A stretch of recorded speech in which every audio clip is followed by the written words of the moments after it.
As a horizon of living light breaks open, darkness lets go of its grip.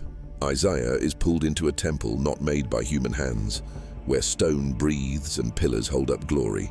The air is filled with a trembling quiet, a silence that is thick with presence, as if the world is holding its breath before a name that is too holy to say. Fire that is not of earth threads the heights, and the thresholds quiver at the hint of sound, as though the building itself remembers its maker. Above, seraphim move in waves of light. They have 6 wings and cover their faces and feet, not out of shame but out of respect. Each movement is a confession, and each stillness is an amen. Their song is not sung to fill a void, but to announce plenitude, holiness, whole and undivided peace that contains power, otherness that is not distance, but purity overflowing. Isaiah stands at the crossroads of fear and desire, his heart stilled by a peace so vast that it humbles and lifts at the same time, as if the soul were a lamp that had just been flooded by the sun. The vision closes the gap between heaven and earth. The lines between them get thinner, until time feels like a piece of clothing, and eternity comes close enough to be felt on the skin, like a cool flame. Holiness becomes tangible, not just an idea, but a presence that organizes everything, showing that beauty is truth, and truth is mercy strong enough to hold the world steady. This is the threshold, the call to see what changes the witness, to hear a song that makes the listener from the inside out, and to see light that changes sight. The vision seems to say, come in, be changed by what you see, and see what can only change the world back to itself, in peace. There is a time when sound comes like the weather, first a hush, then a front of warmth and light. Isaiah stands still as stone as the temple breathes in the breath of heaven and exhales a chorus that is older than the first dawn of creation. The seraphim are more than just singers. They are living declarations. Their bodies are on fire with acknowledgement, and each wingbeat is a theology. Each pause is an altar where silence worships without words. Their cry does not begin. It reveals what has always been, that holiness is not an attribute among others, but the very way God is God, unmixed, unassailable, endlessly whole. When they call to each other, the timbers answer, the thresholds shake, and Isaiah learns that worship is not a human performance before a distant deity, but the universe recognizing its center, its circumference and its core, in one indivisible presence. Holiness is not the same as being cold and refusing to separate. It is the same as being distinct and at perfect peace, so pure that it can hold everything that is true without being stained by anything that is false. The seraphim say that God is close but not needy, other but not absent, sovereign but not violent, and that his power is the peace that keeps galaxies and sparrows in calm hands. So holiness is peace that wears light. It is not peaceful because nothing can challenge it, but because nothing can disturb it. Even in a storm, God's being stays glass. The temple turns into a mirror, and Isaiah sees what creation was meant to reflect. Not wills competing with each other, but purposes coming together. A harmony that doesn't erase differences, but organizes them into beauty.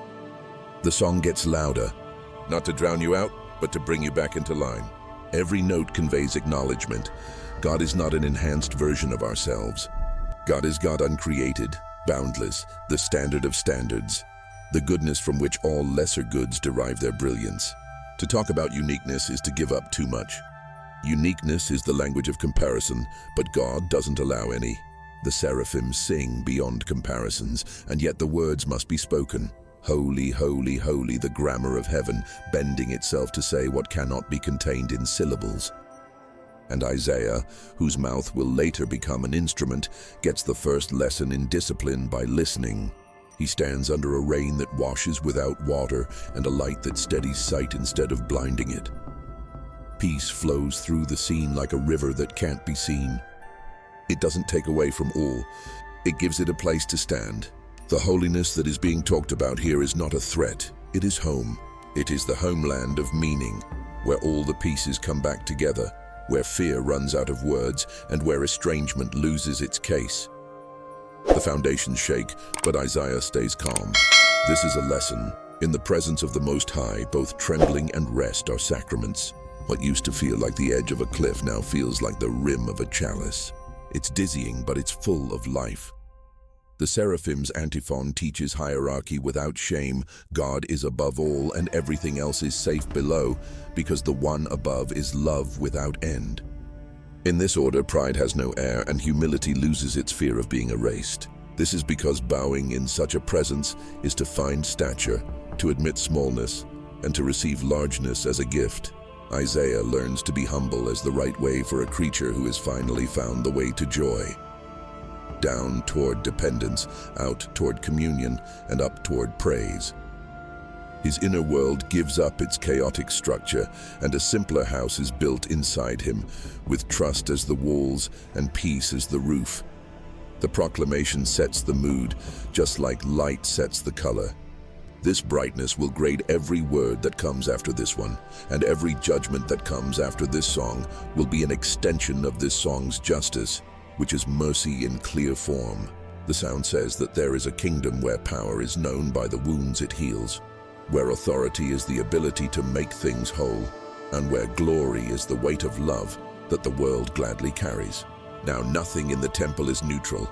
Every stone is involved and every shadow is paying attention.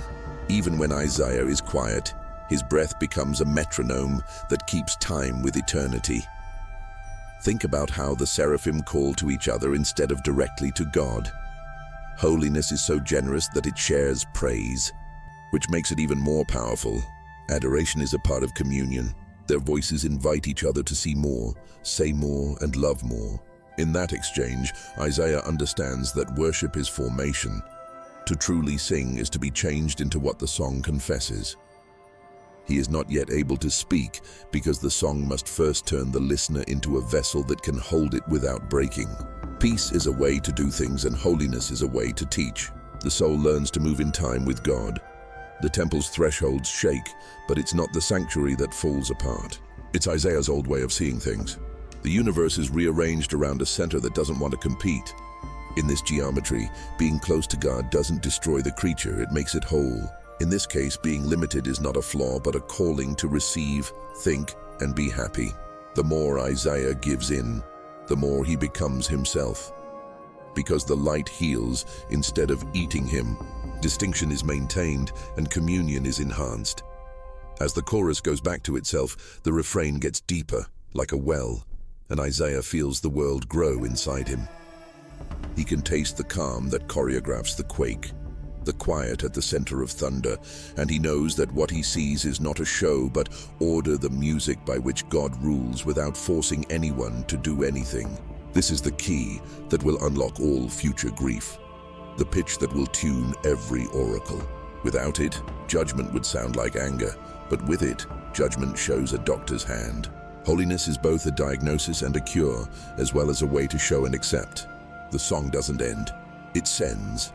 Isaiah's shoulders drop, his breathing slows, and he starts to feel ready in a way that can only happen when love is so strong that it changes fear. The seraphim keep calling, world without end, and he learns that eternity is not endless time, but inexhaustible fullness, the always now of God's nearness. Peace crowns the moment without ignoring the trembling, and the prophet stands inside a grammar that will later become his speech. Holiness as the highest realism, worship as the truest knowledge, and humility as the way to wisdom. From this music a mission will come, from this peace, a strength that can face hard hearts without becoming one. The holiness declared here will illuminate his perception of all else and serve as the melody that stabilizes his footing as the path constricts and night extends. The song doesn't stop. Instead, it turns inward. Isaiah finds the most difficult altar, the self laid bare before holiness. Peace is still in the room, like a clear sky after a storm. But inside him a storm is breaking where his old defenses used to be. He doesn't just think he's unworthy. He feels it like a mirror that finally learned how to tell the truth. The vision has brought him home to a house he didn't know he lived in, and every locked door opens up. This is not shaming. It is revealing. Holiness isn't a light that shines on someone else, somewhere else. It's a closeness that lights up the thing that's closest to it. Isaiah learns that being loved without a mask is the same as being known without a mask. This discovery hurts and heals at the same time. Fear rises up in him, not as panic but as deep respect that has lost all pretense. He knows how to use words to protect instead of confess, to decorate instead of adore. And he knows that lips are not a small thing. The mouth is the line that separates the inside from the outside. When holiness touches the line, it is the person who is re-stitched. Isaiah's cry rises, not to get away but to agree. The soul's amen to holiness is to repent. That agreement turns the tremble inside him into a door instead of a wall. He doesn't run away from the throne. He falls toward it. The ground beneath him is no longer a place to accuse him. It is an altar. He doesn't haggle. He gives up. The self he had carefully built up becomes quiet, and a more real self starts to come out of depths he couldn't control. Then movement quick, sure, and kind. One of the seraphim leaves the choir and becomes a minister of healing. He takes a live coal from the altar with tongs, as if to show that even fiery servants handle holy fire with learned care. Fire is not called to kill him. It is sent to set him apart from guilt, from the past, and from the smoke of what he said before. The coal moves forward like a small, portable piece of holiness brought to a specific wound. There is no deal-making, no long instructions, and no ceremony that makes people feel good about their work. Grace won't wait. The coal touches his lips, and what he said is now clean. When heat comes, it is kind. If there is pain, it is short and purposeful, like the sting of medicine that knows where to go. The word spoken over him is verdict and metamorphosis. Sin is taken away, and iniquity is purged. The sentence is not a prison. It is a way out. Purification does not obliterate history. It recontextualizes it. Isaiah's memories don't go away. Instead, they are put in order around mercy. The same mouth that had learned to be quiet and loud is now tuned to a different pitch, the one he heard in heaven's song.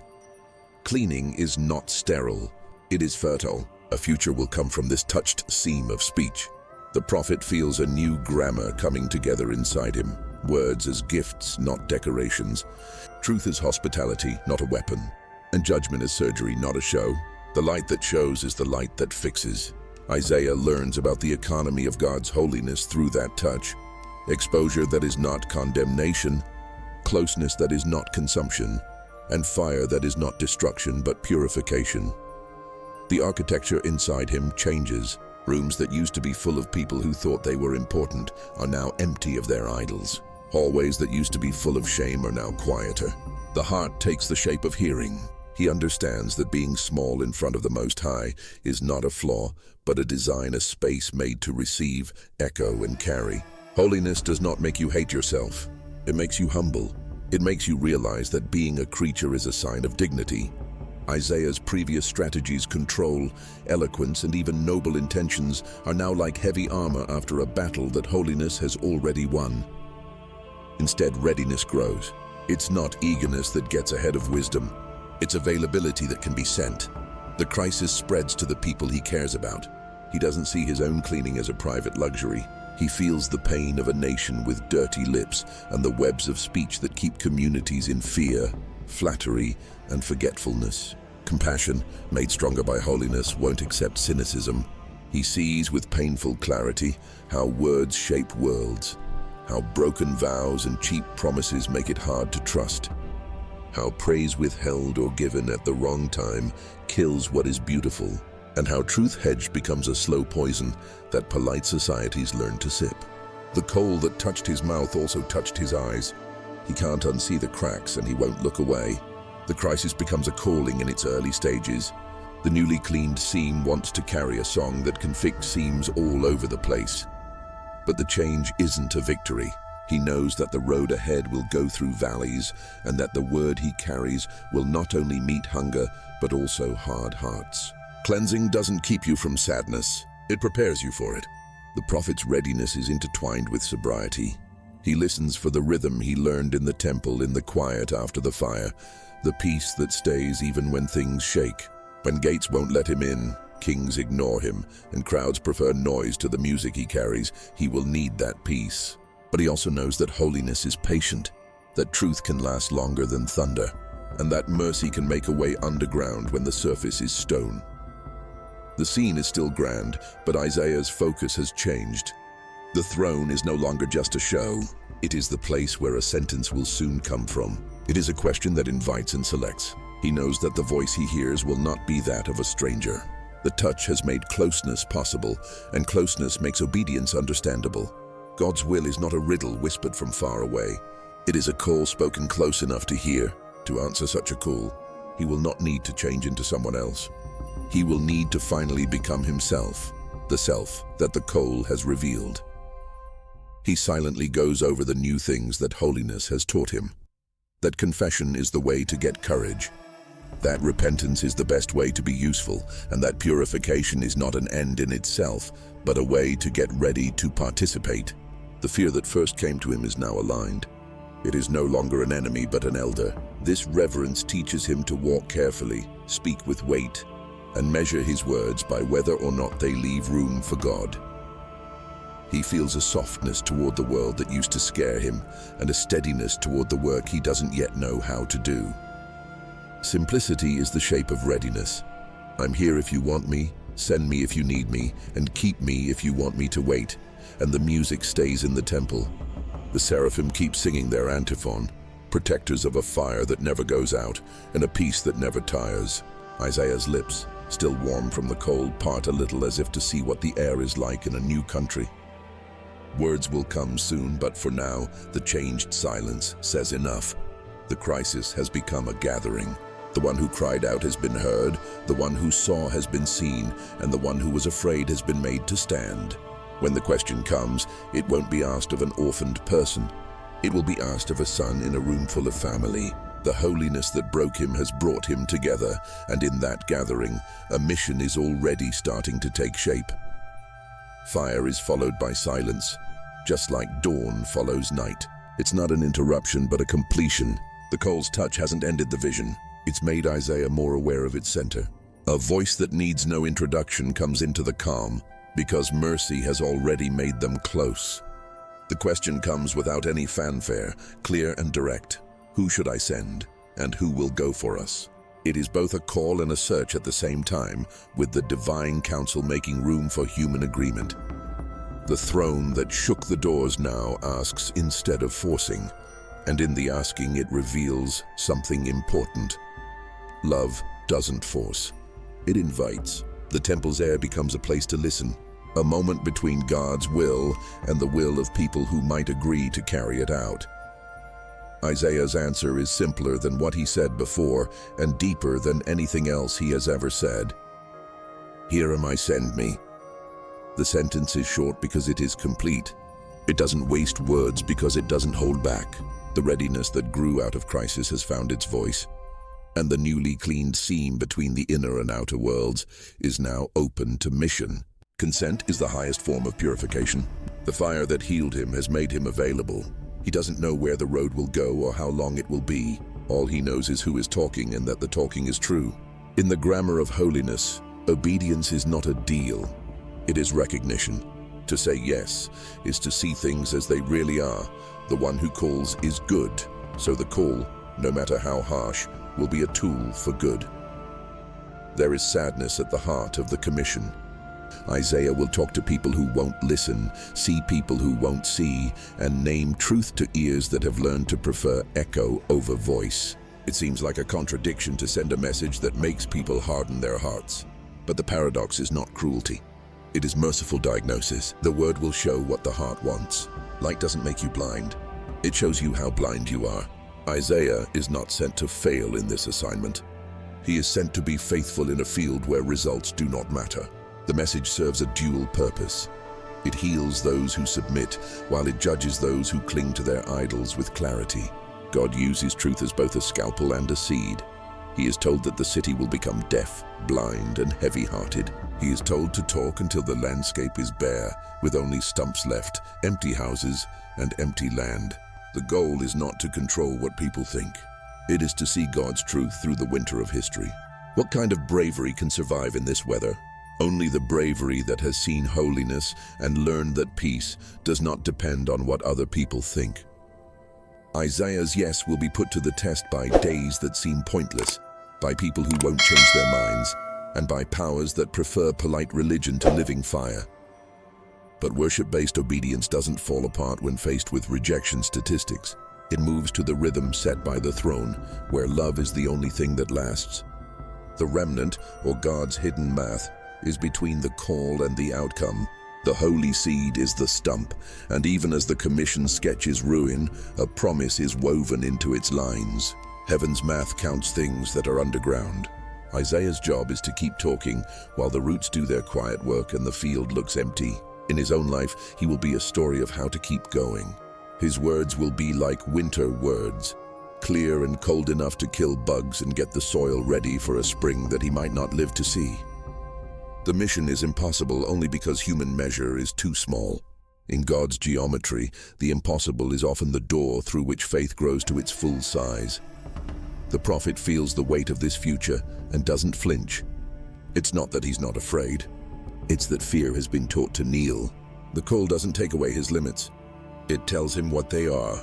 He will go through cycles of tiredness and renewal, sadness and determination, and each time he comes back, he will remember the song that got him started on this path. Heaven's liturgy isn't music to listen to, it's food. The three holies that shook the temple will help him walk on streets that don't want him. The call on his lips will be a memory and a medicine, reminding him that the God who cleanses also endures, and that the hand that hurts in judgment knows how to heal. His charge is very serious, but there is a softness to it. The same voice that calls for hard-heartedness also refuses to leave people to their hardness. Judgment is not revenge. It is not letting lies win. Isaiah will learn to talk like a surgeon, to cut as a way to care, and to expose in order to spare. He will have to keep the paradox strong. Love that says no, mercy that uses fire, and patience that lasts through refusals. If he was only sent to condemn, he could turn himself into a weapon. If he were only sent to comfort, he could turn himself into a soft-hearted person. But he is sent to speak the truth, and in the presence of holiness, truth is love. The impossible mission is where God's possible mission rests. Prophets don't do well like merchants do. Their profit is loyalty. Their ledger doesn't show crowds that are open to them.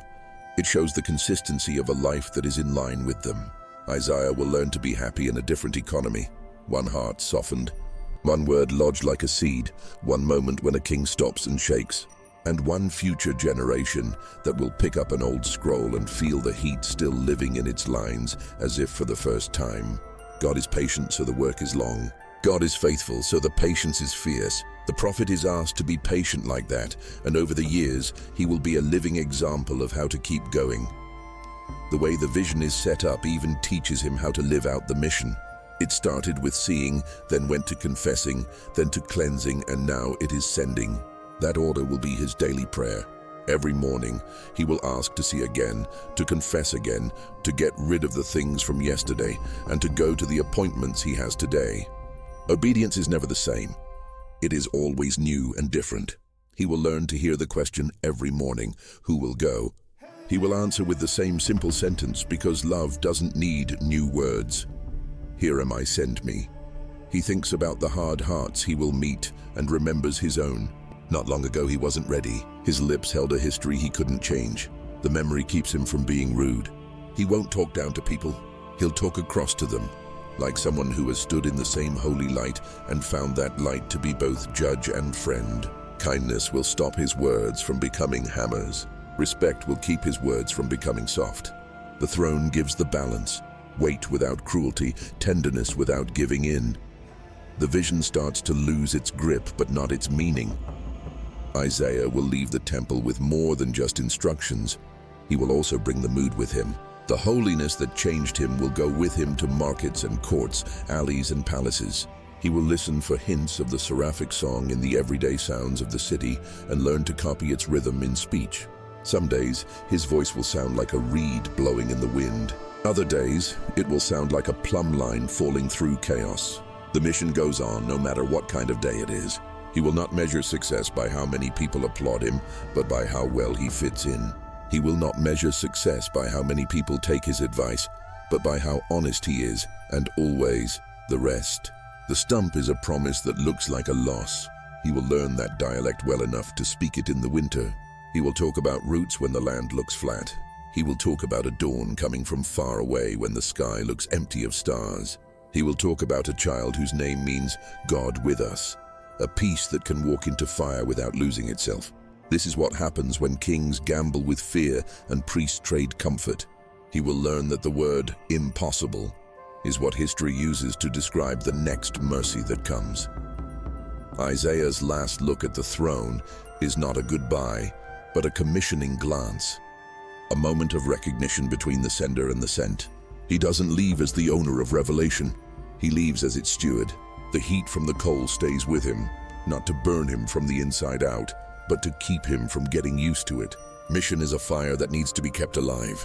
He whispers the words that started it all, "Here am I," in one breath, hoping that it will end nowhere but start again tomorrow.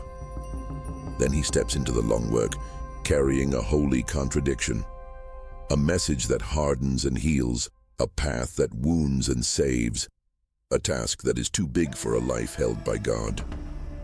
He leaves the temple with the warmth of the coals still on his skin, a quiet ember at the edge of speech, and walks into streets that don't know they are about to be sung to by a man who has been remade in fire. The question that sent him has become a beat in his bones, and the answer he gave comes back with every breath, not as bravado but as a promise. But the first meetings make clear what the throne had already said. Ears that are used to flattery shy away from the truth. Eyes that have learned to stare at idols find light too harsh. And hearts that have been trained by fear choose numbness over awe. The prophet learns quickly that resistance doesn't always look like rebellion. It can come in the form of common sense, stability, or even piety that is easy to follow. He talks, and his words are clear. The people hear him, and their hearing turns into defensiveness. He paints realities with clean lines, but those who like the comfort of not seeing things clearly lose their ability to see. Metaphors of blindness and deafness are not insults thrown at a crowd. They are diagnoses made by a doctor who cares about his patients. The message does not use shame as a weapon. It shows the behaviors that keep shame in power. In both homes and palaces, the same thing happens. People see warnings as threats to their identity instead of invitations to be more true to themselves. Isaiah fights not with the truth he knows, but with the pain of seeing the truth hit doors that are locked from the inside. He learned peace from holiness, and now peace must teach him patience. He remembers how the temple worked. Judgment was like surgery, not a show. Fire was like a cleaner, not a killer. But days get longer as he keeps saying no, and grief is with him, making each step heavier but not slowing him down. He doesn't want the cheap relief of contempt. Instead, he chooses the hard work of compassion that doesn't flatter. This is the struggle: to love a group of people enough to tell them the truth, and to love God enough to accept the timing of change. He says that hardness is rarely an overnight frost. It builds up over time as hearts make deals with each other. Little idolatries, fake weights in the market, prayers said like spells to get ahead. Leaders who want praise more than wisdom build up into a rock that won't wash away. When the word comes as water, the crust hisses instead of drinking.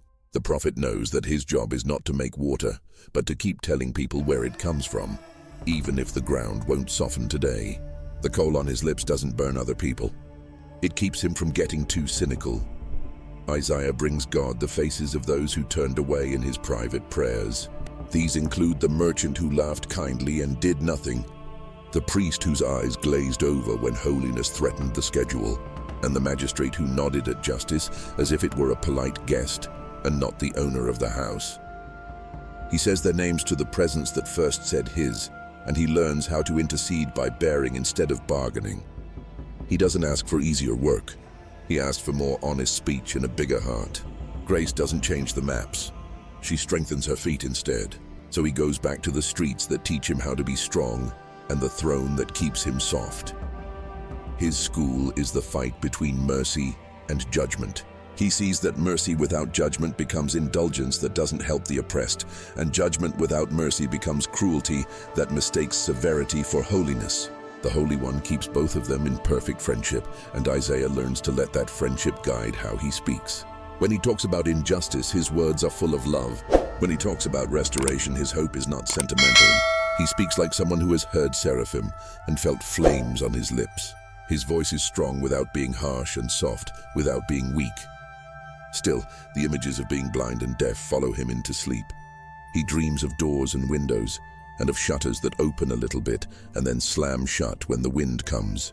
He wakes up and understands that the wind is the spirit's kindness and the banging is fear's reflex.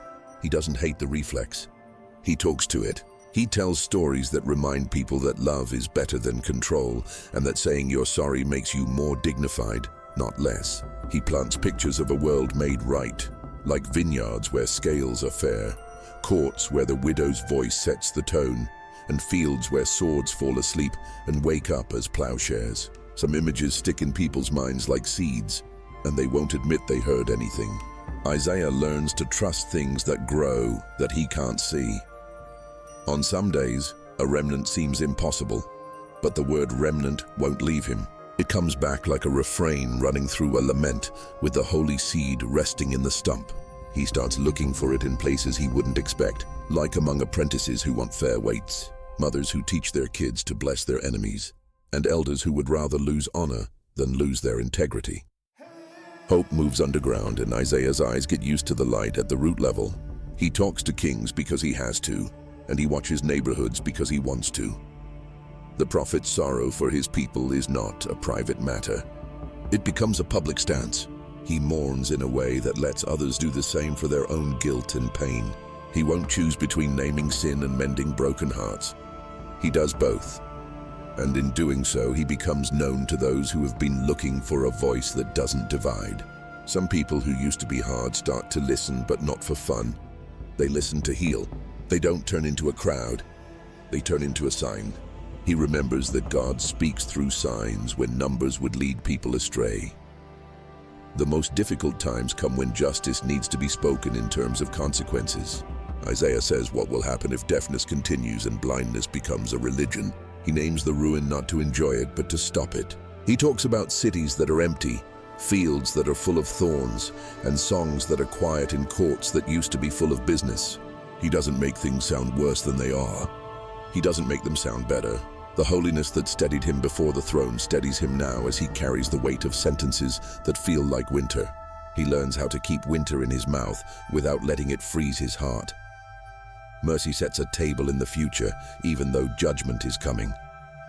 There is a real divine no, and there is also a divine yes running through it. Yes to the truth, yes to the oppressed, and yes to a community that could be born on the other side of cleansing. Isaiah sees in small flashes what will later blaze. A child named for presence, a government taught by peace, and deserts that practice how to bloom. These visions do not dull his warnings. They sharpen them. Judgment is not the end. It is the word that must come before the healing sentence can be believed. At the end of the day, when the city is quiet and the lights are on, Isaiah remembers the memory that made him, the shaking thresholds, the talking wings, and the throne that asked a question instead of giving a command. He judges his day by that. Did he talk like someone who has seen? Did he love like someone who has been cleaned? Did he last as someone who believes in the remnant's math? Some nights he answers with relief, and other nights he answers with determination. In both, he finds peace that doesn't depend on the outcomes. This is the peace that taught him how to wrestle without hurting hope. The heart that has hardened is not a wall to be broken down. It is a field to be weathered. Seasons have to do their jobs. Frost has to break up what pride has built up, and rain has to slowly make its way into clay. Isaiah knows that he is not the season. He is the sign that is in it. He will keep talking while winter teaches him a lesson and spring gets ready in secret. He will carry his grief without letting it take him away, and he will carry his hope without letting it turn into denial. He will stand between mercy and judgment where holiness put him, singing the truth of winter with the accent of summer until the stump turns green. After the storm of judgment, the scene changes to silence and destruction. But even in this silence, there is a mystery that is alive and stubborn. Isaiah's eyes get used to seeing landscapes that have been stripped bare, cities that have been emptied, and fields that have been taken over by thorns. Loss is no longer an idea. It is the place where the prophet walks, but he walks as if he were told to by the Song of the Throne, which taught him to expect music even in the middle of winter. The word spoken as a warning now turns under the ground, looking for the dormant melody of hope. Isaiah sees the paradox that sin has consequences, but God keeps a remnant, a holy seed hidden in a stump during the destruction. The picture is not just for looks, it has a religious meaning. The holy stump is where glory used to be and where human pride has gone to seed. It is a sign of both pain and hope, of judgment and mercy. For most people, the stump would be the last sign of greatness cut down. For the prophet, it means that things are still going on underground, the hope of restoration, even when everything familiar has fallen apart. He thinks about how God's renewal makes sense. He knows that holiness doesn't avoid loss. It changes it. The stump is not an afterthought. It is a planned start. God's discipline is not meant to kill, but to cut back. Cutting back, even though it hurts, gets you ready for fruit. Isaiah sees that the holy seed lives on, not because it avoids judgment, but because it goes through it and comes out changed, not without scars, but without burdens. The future will not be a denial of the past. It will emerge from the revival of concealed origins.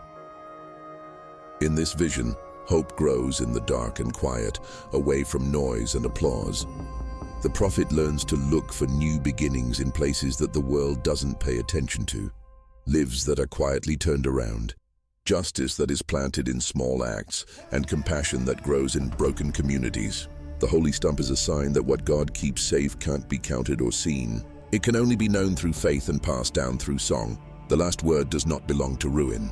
It belongs to the patience of mercy. Isaiah's preaching changes. He starts to talk about not just disaster, but also the birth pains of justice. The holy seed, which was promised and kept safe, is the only way to make a messianic future. The renewal he predicts is not just a revival of the past or a nostalgic look back. Instead, it is the rise of beauty and peace after loss has made things clearer. The faithful remnant will be the foundation for the new vision. It will be a small group that is strong enough to start history over again. The prophet finds comfort and strength in the images, a community that has been judged and is now ready to obey. He talks about the future as something that doesn't erase memory but changes it. The holy stump holds memory's grief while getting the soil ready for the glad arrival. The people's resistance taught him to be patient, and the stump's strength has taught him to be strong. What withstood the axe will cradle the Messiah, who will come not with fanfare, but by growing up out of the cut and scarred place. This is not a hope that ignores brokenness. It is a hope that was made from it. Restoration means learning to love small beginnings and trust the process that makes things better instead of rushing them.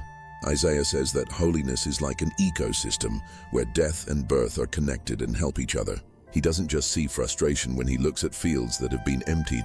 He sees the place for renewal and the divine economy working behind the scenes. Holiness doesn't shy away from discipline or skip over sadness. It makes winter happen so that spring is real and not just a feeling. The prophet doesn't promise an easy way out, but he does bring news of a new story. That ruin will lead to hidden life, and that what seems over will become the nursery of a holy tomorrow. The holy stump says that God's plans are not rushed or stopped by mistakes made by people. Discipline makes the way for destiny. Isaiah now sees theology as finding hope in things that most people think are hopeless. He calls it the hope for all people, not just Israel. This hope will one day be known as Christ, the shoot from Jesse's line, who will bear fruit for all nations. The foundation of messianic vision will be restoration after loss, written down in the history of faith and passed down as a strong memory. The story of the stump is similar to Isaiah's own journey. He learns to stand in the aftermath and sing after being cleaned by coal, forged by commission, and disciplined. He gives future generations his witness to underground hope. His prophetic words take root in communities that will one day welcome new life.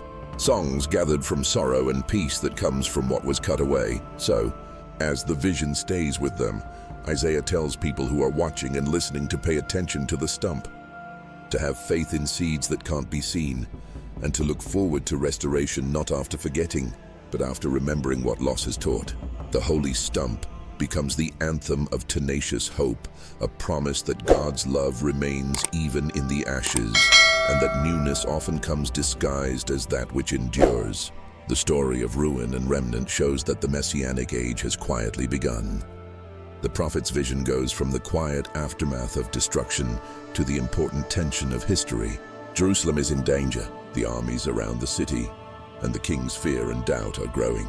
Isaiah is called to face King Ahaz, whose hands shake with the pressure of staying in power and whose heart flutters between trust and what is best for him. The moment is full of crisis. The fate of a nation doesn't depend on the readiness of its army, but on the willingness of one person to listen to God. Isaiah comes not to fix things, but to deliver a message. He doesn't have a plan, he just has a question and a sign.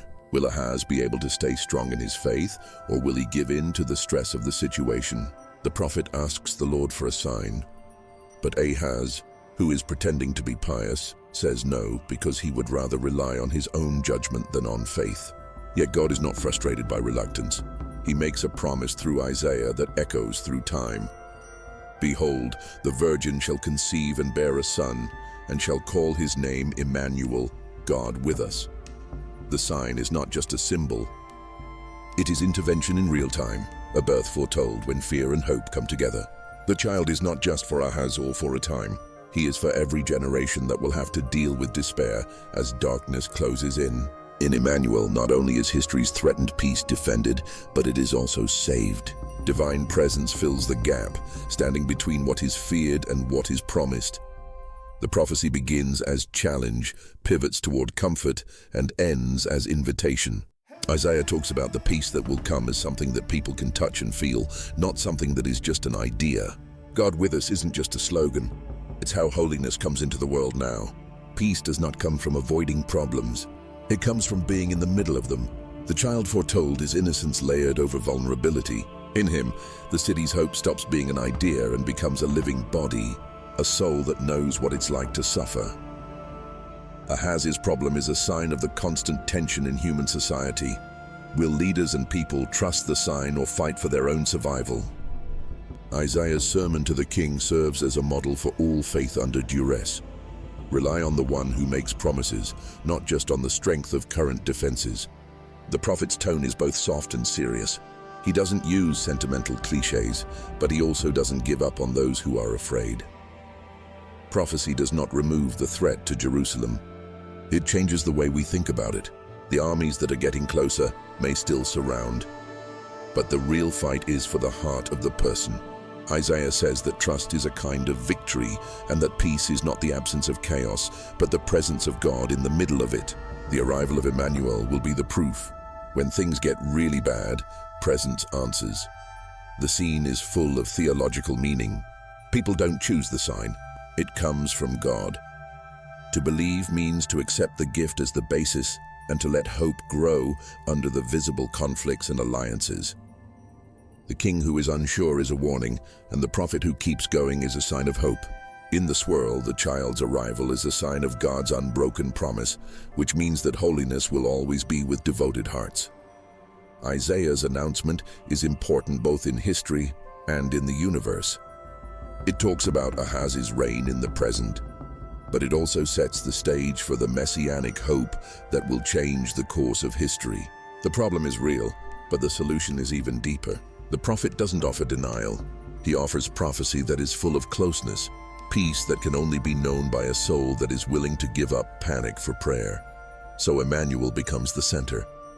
In times of danger, whether in ancient Jerusalem or in a modern life full of storms, the lesson is that being close to someone is more important than having power, and being present is more important than having a plan. The divine plan does not eliminate struggle. It sanctifies it by enduring it. Every generation tells Ahaz's story again and asks the same question. When holiness comes knocking, will we stand or fall even if it is in disguise? Isaiah's oracle ends with a strong sense of compassion. Trusting Emmanuel doesn't mean that things will turn out the way you want them to. It means putting your faith in a person. Not faith in faith, but faith in the one whose closeness changes what is possible. God is with us, giving us peace, salvation, and strength in our trembling hearts. The meeting of prophecy and history does not create certainty. It creates hope that lasts through the darkest night. The sign of Emmanuel is a blessing, whether in the wilderness or behind the walls of a city that is in danger. Isaiah fills the moment with excitement and tells people to accept not only the message, but also the messenger who brings peace. History will hinge on instances where presence is prioritized over panic, and trust emerges as the stance that invites solace in times of crisis. The prophecy is like a seed and a shelter for the prophet and those who listen to him. It anchors a community in the hope that God's promises will be with them through every struggle, and that peace, distilled into a baby's breath, can change even the most chaotic fate. Emmanuel comes not just to get away, but to get in. God comes into the heart of danger to bring comfort.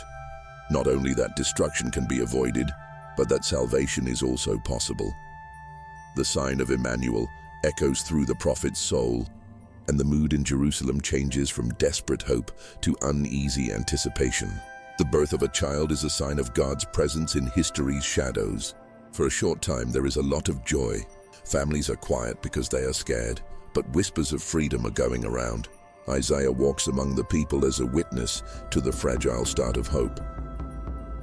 Hope is not without its challenges even at the start. Yes, there is happiness at the birth, a feeling that peace has come into the world as a promise, wrapped in weakness. But in a war-torn country, happiness always comes with doubt. People want to know that the new future can handle old betrayals. People are amazed by Isaiah's message of Emmanuel, but they are also doubtful. Is such a promise too good to be true? People's hearts, weighed down by the weight of their troubles, quickly turn hope into a bet. The prophet sees it in quick glances and quiet deals with the past. Resistance doesn't start with open hostility. It starts with subtle second-guessing. Questions that don't question the message, but the messenger's credibility. Can the same city that accepted a prophecy now afford the cost of faith? Believing in Emmanuel means giving up all of your coping strategies that are based on control and predictability. The tensions rise as the child in Isaiah's vision gets older. Trust in God's sign must fight against the pull of doubt. Some people try to use the promise to make themselves feel better because they are used to it, while others ignore it because they are always against it. Betrayal seeps in through those who are closest to the truth community leaders, tired visionaries, and trusted peers whose fatigue with waiting turns into quiet sabotage. The paradox of divine presence is revealed. God draws near, and in that proximity, the inner darkness is both soothed and unsettled. Isaiah cries as much as he speaks. He tells the story of a group of people who are hurt because they want peace so badly. But they also fear that peace will never last. The prophet does not avoid this spiritual battle. Instead, he talks about how light and dark can exist together in hope. The emergence of hope reveals the fragilities of a nation that is still mastering the art of reception. Where there is hope, there are also seeds of opposition. Old alliances come back to question every brave act, and old disappointments argue with every word of loyalty. But the story says that this mix of happiness and resistance is not by chance. Light does not get rid of darkness. Instead, it shows both the dangers and the paths. This is how spiritual growth works. Isaiah keeps these two ideas in mind. He talks to people who are happy about the sign and people who can't put down their weapons even though peace is being offered. He teaches that the fight for hope starts inside of us before it shows up in politics or war. The prophet is betrayed at every turn, not in big ways, but in small choices to trust anxiety over safety. Isaiah sees how being hurt can turn desire into doubt, and how people who have been touched by grace can resist change because it is new and out of their control. The people's resistance reflects the prophet's own weaknesses. In his hands, the story of promised peace turns into a touching drama of spiritual struggle. Every seed of hope must survive the soil of human resistance. Isaiah, on the other hand, won't give in to the temptation of defeatism. He tells his listeners to be honest and admits that there is always a mix of praise and protest during times of waiting. The birth of Emmanuel does not immediately end the conflict. Rather, it creates the possibility for perseverance. The prophet's tone is neither triumphant nor hopeless. Instead, He tells the people to live with the unresolved tension, the belief that expectation is a discipline, a vigil, and an act of worship in darkness. He talks about the pain of having the people who are closest to the promise become its loudest doubters or its most subtle enemies. The hardest test doesn't come from armies far away, but from whispers from neighbors, from meals where hope is quietly mocked, and from homes where loyalty to the past is more important than the risk of believing in something new. Isaiah's wisdom is to not accept either naivety or cynicism, but to build a strong faith based on remembering what God has done in the past. The opposition does not break the promise. It shows how weak hope can be without the protection of strong faith. The prophet says that darkness and light will always be together as hope spreads through the community. Even so, the fight isn't over. Every step forward, every honest confession, and every refusal to give in to betrayal makes it easier for Emmanuel's reality to become a part of community life. Isaiah prays that hope will not just be a guest in Israel's story, but will become the foundation of their shared future as opposition grows. He tells the faithful to be careful of the slow betrayal that comes from giving up and the urge to settle for less security. He shows resilience not by hiding his sadness or masking his anxiety, but by holding both sadness and hope in the same breath. The prophet says that the sign a child, a presence, a promise, was never meant to make it easier for people to deal with their spiritual struggles. Instead, it is the way that their true selves will be shown. A group of people who can deal with doubt without giving up hope. Isaiah keeps an eye on the story as it moves toward its next dawn. He tells the story of the changing tides, joy mixed with doubt and faith, tempered by the memory of betrayal. His prophecy is clear. Hope can be fought against, even by those who love it the most, but it cannot be put out. The darkness stays, but the promise stays too. It's not a denial of reality. It's the way to move forward in it. Isaiah's vision does not end with darkness. All the crying, fighting, and resisting become the canvas on which dawn gets ready to break. The prophet's eyes, which have learned from both ruin and hope, see a new light gathering at the edge of history. The promise of Emmanuel is coming to fruition. The honorific titles start to come in: Prince of Peace, Mighty God, Everlasting Father, Wonderful Counselor. Every name changes reality. Everyone shows the edges of a cosmic peace that heals the world's deepest pain. Isaiah's voice changes pitch. The song is no longer just about Jerusalem's problems. It now spreads to all nations. The prophet sees the light spreading out around him. It is a dawn that doesn't stay within the limits of Israel's heartbreak, but spreads like a fire that cannot be contained to every land and heart that longs for it. Spiritual illumination is not merely the inversion of night. It signifies a renewal of perspective, where the marginalized are brought to the forefront and the forgotten are acknowledged. He tells the story of the Messiah's slow arrival not as an instant change, but as a coming into being. The darkness was thick, and the waiting was long. In long shadows, the hope for real and lasting light grows. Waiting becomes an anthem, and those who keep watch are part of the world's rebirth. The prophet teaches that peace is the organizing principle of God's kingdom. This peace is not passive. It actively brings enemies together, heals wounds, and restores justice where everything else has failed. Isaiah's vision is cosmic. His images go deep into the structure of creation. The dawn he talks about is more than just a break from time. It is the return of moral and metaphysical order. The Messiah's coming will make light the most important thing in all of existence. Those who have learned to thrive in the dark are being called to account, while those who are broken are being called to joy. Isaiah says that God's heart beats for wholeness, and that the goal of history is not just to survive, but to thrive. He speaks in a way that is both poetic and real. The light that is coming will find every hidden wound and show it as the place where healing can happen. Countries that are ready for war are invited to a new dance. Swords turn into plowshares and fears turn into songs. The Messiah is both a promise and a process. His titles stand for roles that are not yet fully understood but are very much needed. Prince of Peace means the end of fighting. Mighty God promises the victory that seraphim have already sung in the temple. Everlasting Father speaks of a love that is stronger than death. And Wonderful Counselor promises wisdom that can help people through the maze of life. Isaiah draws the audience in as they move toward the light. You have to take part. Those who look forward to the dawn must learn how to be light bearers. Faith is not just accepting things, it is getting ready for them. The prophet tells his followers to live their lives in light of the Messiah's coming by seeking justice, peace, and holy humility. The dawn will come for those who are awake and ready, not just those who want to get rid of their own problems. He faces cynicism and tiredness head-on. People have been waiting a long time, and the pain of waiting makes many people lose hope or settle for less. Isaiah fights back with stubborn patience, believing that real change can't be rushed and that peace is deep because it lasts through time and testing. The dawn that is coming will last forever because the waiting was real. Faith keeps going and becomes the way for revelation. The prophet comforts people who are stuck in a long night. He says that darkness isn't wasted. It's the space where seeds of renewal wait until morning calls them. The messianic vision always includes everyone, every tribe, every exile, and every lonely person. Isaiah's hope is broad and honors both the specific and the general. The world is renewed one life at a time.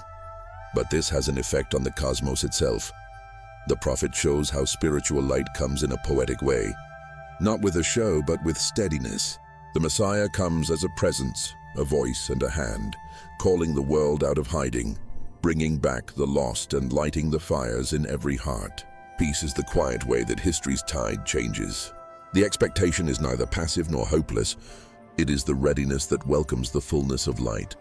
Isaiah's vision for all nations is a call for everyone to work together, but not to be the same.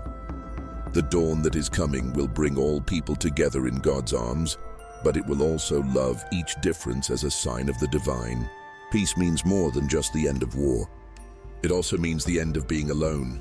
The prophet's focus on true and lasting light is both theological and practical. It calls for moral courage, selfless love, and joy in the community. He ends the section with a crescendo. Light comes, and the darkness goes away. This is not because night leaves the world, but because the world finally sees which light is worth longing for. Isaiah's prophecy goes beyond what we can see and feel. It is based on the belief that God's promise is always true, no matter where it is believed or shared. The prophet's voice grows stronger and clearer as the horizon brightens with promised light. The theme becomes clear. Justice is how holiness shows up in public life. God's goal is peace, but God's way is justice. Peace is just a costume without justice. Justice makes peace into a structure that can hold weight, stand up to wind, and be safe for the most vulnerable to live in. The kingdom's beauty isn't just skin deep, it's moral, and it shines. Isaiah doesn't talk about judgment like a wrecking ball. He talks about it like a plumb line.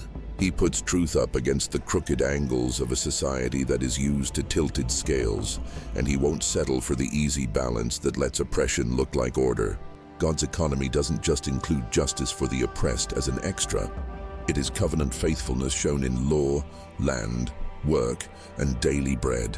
The holy God who filled the temple with glory is now going into homes, markets, and courts to fix things that have been wrong for a long time and heal things that have become normal. In this statement, judgment is the painful mercy that breaks the lie. Where the rich make money by cutting wages, the divine sentence shows theft that looks like smartness. The divine word calls it treachery against the widow and the stranger when courts sell verdicts to donors. The prophetic voice exposes the trade between leaders who put truth above applause and safety and calls it idolatry. This is because anything that is more important to God than a neighbor is an idol, no matter how respectable its shrine. Isaiah questions human fairness, not to reject it, but to purify and expand it. Human fairness often figures out what is fair. Divine justice brings back what is right. Human fairness looks for balance by taking things away, while divine justice makes things whole by fixing them. Human fairness keeps things looking good. Divine justice costs money. Isaiah says that in the kingdom, restitution is not revenge. It is the structure of reconciliation. The goal is not to change the order of things, but to get rid of power by making love the law. Holiness necessitates reckoning, as love does not permit unaddressed wounds. Reckoning is not being cruel. It is a cure that will not lie. The prophet's words sound like winter because that's when the parasites die and the ground rests. Frost doesn't bother fields. They need it to stay strong until next spring. A community is the same way. When compromise has become the norm, it takes the fresh air of judgment to remind lungs how to breathe. Isaiah's rhythm becomes liturgical as he talks about how beautiful the kingdom is. The poor hear good news that isn't just about bread. People who are heartbroken are tied together not just by words, but also by shared burdens and changes in policies. More than just cells, captives are freed from cycles of predatory lending, inherited disadvantage, and violence that is made worse by fear. The blind regain both their literal and social sight, and the community learns to see the people it has trained itself to ignore. The year of the Lord's favor is not a sentimental holiday. It is an economy that is based on grace. None of this comes from feelings. The prophet says that repentance is the way in, and neighbor love is the daily discipline. He breaks down fake worship, which is when people sing loudly on holy days, but ignore the hungry and take advantage of workers on regular days. He says that real worship is a life that is woven into God's character, breaking the chains of injustice, sharing food, giving shelter to the outcasts, and not turning away from your own family. In that braid, light breaks through like dawn. Healings speed up and glory becomes clear on faces, not just in sanctuaries. Isaiah knows that some people will say this vision is naive, destabilizing, or impractical. He answers with the calmness of a farmer and the accuracy of an engineer. Wisdom is putting down roots on rock, while naivety is putting down roots on sand. Fear is what makes things unstable. Justice is what makes things stable, where everyone has enough and no one has too much at someone else's expense. The scaffolding of lies falls apart when stress is predictable. The truth stands when floods come. The prophet is not saying that you should be passionate without knowing what you're talking about. He's showing that holiness is the most real thing. Isaiah's kingdom is not an idea that exists only in the clouds. It is a present obedience that looks forward to a future fullness. Every honest thing you do is a brick. Every debt that is forgiven and doesn't create new debt is like mortar. Every decision that protects the weak makes the gate stronger. Every table that seats the lonely gets ready for the feast to come. In this city, beauty isn't just in the buildings. It's also in fair contracts, safe streets, and kitchens where food multiplies in welcome. This moral vision gives rise to a strange and necessary bravery. People who benefit from unfair deals will complain. The prophet doesn't hate them. He invites them to a bigger wealth joy that isn't tied to exploitation and security that isn't tied to control. He gives them the only future that won't turn to ash in their hands, being part of a community where everyone's well-being is everyone's business. The cost is real. Let go of the idol of gain. The gain is immeasurable, to belong to a holiness that cannot be taken. Isaiah keeps hope alive by tying it to God's character. Justice is not a feeling. It is a promise. Mercy is not a way out. It is the law. Judgment is not an unexpected punishment. It is the unavoidable result of deviating from the path that leads to life. He urges you to come back, not out of nostalgia, but to the living God whose laws help people thrive. The law is not a cage. It is a place for love to grow. He doesn't deny that things are complicated. There will be some gray areas, tough cases, and costs of transition. But just because something is complicated doesn't mean you should do nothing. Stop lying, protect the weak, feed the hungry, and tell the truth. Start where you are most sure. From there, build with wisdom and humility, not by quarterly optics, but by the long-term growth of the common good. The beauty of the kingdom shows itself in everyday miracles. A child walking to school without fear, a widow sleeping without fear of being kicked out, and a worker coming home with enough to rest and be happy. The prophet ends this message with a vision of glory that everyone can understand. The light in the city isn't just the sun's. It's the light of a people who are all on the same page. People call walls salvation because they protect without shutting people out, and gates praise because they welcome without being naive. People don't come to a country for the show. They come for the trustworthiness of the life inside. Justice doesn't need slogans anymore. It has routines. Mercy doesn't need campaigns anymore. It has culture. Holiness now feels like home. Isaiah will sing again about vineyards and losses, oracles and restorations. But this is the standard by which everything else will be judged. The holiness of God shown as justice for the least, truth in the heart, and peace that the world can't fake. Beauty is not an afterthought here. It is proof. And the proof is this. The strong kneel to serve, the weak stand up, and the streets learn a new song that everyone can sing without fear of being heard. Now the song is a parable. Isaiah shows the people a vineyard that he loves and takes care of, giving it every benefit a good gardener could give.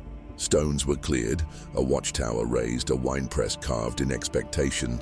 Nothing was held back that could help the fruit grow. But when it was time to pick the grapes, the clusters were bitter, and the vine grew wild grapes instead of sweet ones. The story starts out softly. The melody is a testament to love, and the refrain is a sign of love's pain. God is not absent from this vineyard. God is a craftsman. The careful planning shows the sad truth. Failure is not because of carelessness, but because of refusal. The soil got rain, the vines got cut back, and the boundaries kept thieves and predators out. But the grapes fought back in their own way. Isaiah's voice doesn't shake with anger. It shakes with sadness that tells the truth. He asks the listeners to decide what else could have been done. The question hangs in holy air, clear and searching. The story changes, and the people understand that they are not just watching. They are vines. The Holy One loves the vineyard, which is Israel. God looked for justice and found bloodshed. He looked for righteousness and heard a cry. The song turns into an indictment, but the tone stays friendly. This is not a prosecutor who is happy about getting a conviction. It is a lover who is sad about being betrayed. The bitterness of the grapes is not an accident. It is the cultivated result of choices, greed masked as prudence, violence called protection, lies rehearsed as policy. Isaiah calls the wild fruit, houses added to houses until the poor are pushed to the edges, fields annexed until widows become beggars, nights stretched with drink while truth shrivels under laughter, experts at mixing cocktails, but not at making justice, a culture of trophies and trends that mistakes novelty for glory. The prophet does not use euphemisms. He calls evil evil and good good because he knows that language is the framework on which moral imagination grows. The vine bends when you tilt the words. Consequences are not divine tantrums. They are moral weight. If you don't take care of the poor in a vineyard, the soil will wear out. If you don't care about the truth, the fences will rot. And if you don't care about holiness, disease will find your way. When power protects wild fruit, desolation comes like the weather. Isaiah doesn't brag. He sings the winter song and learns again that God's judgment is like mercy's surgery. The vineyard will feel empty houses with no people in them, many acres that don't produce much, and music that stops in banquet halls so that a different harvest might be possible one day. Love does not take a break, though. The gardener is still who he is even when he loses. The watchtower isn't being torn down out of anger. It's there to show that the field has a future beyond its failure. The winepress carved in hope is not wasted. It waits for a vintage from a remnant yet unseen. Isaiah teaches us about the scary kindness of God. He won't make things right just to spare our feelings. And he won't bless what hurts the weak just to make the strong feel better. Taking down hedges does not mean giving up.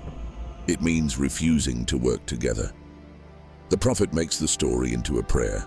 He asks for the soil to be turned, for rains of repentance, for leaders who will love limits, and for neighbors who will love enough. He wants songs of indulgence to turn into psalms of contrition and laughter at holiness to turn into awe at goodness. He doesn't want to take any shortcuts.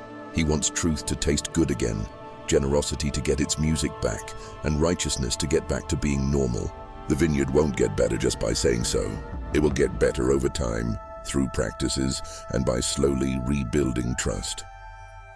The details are sad.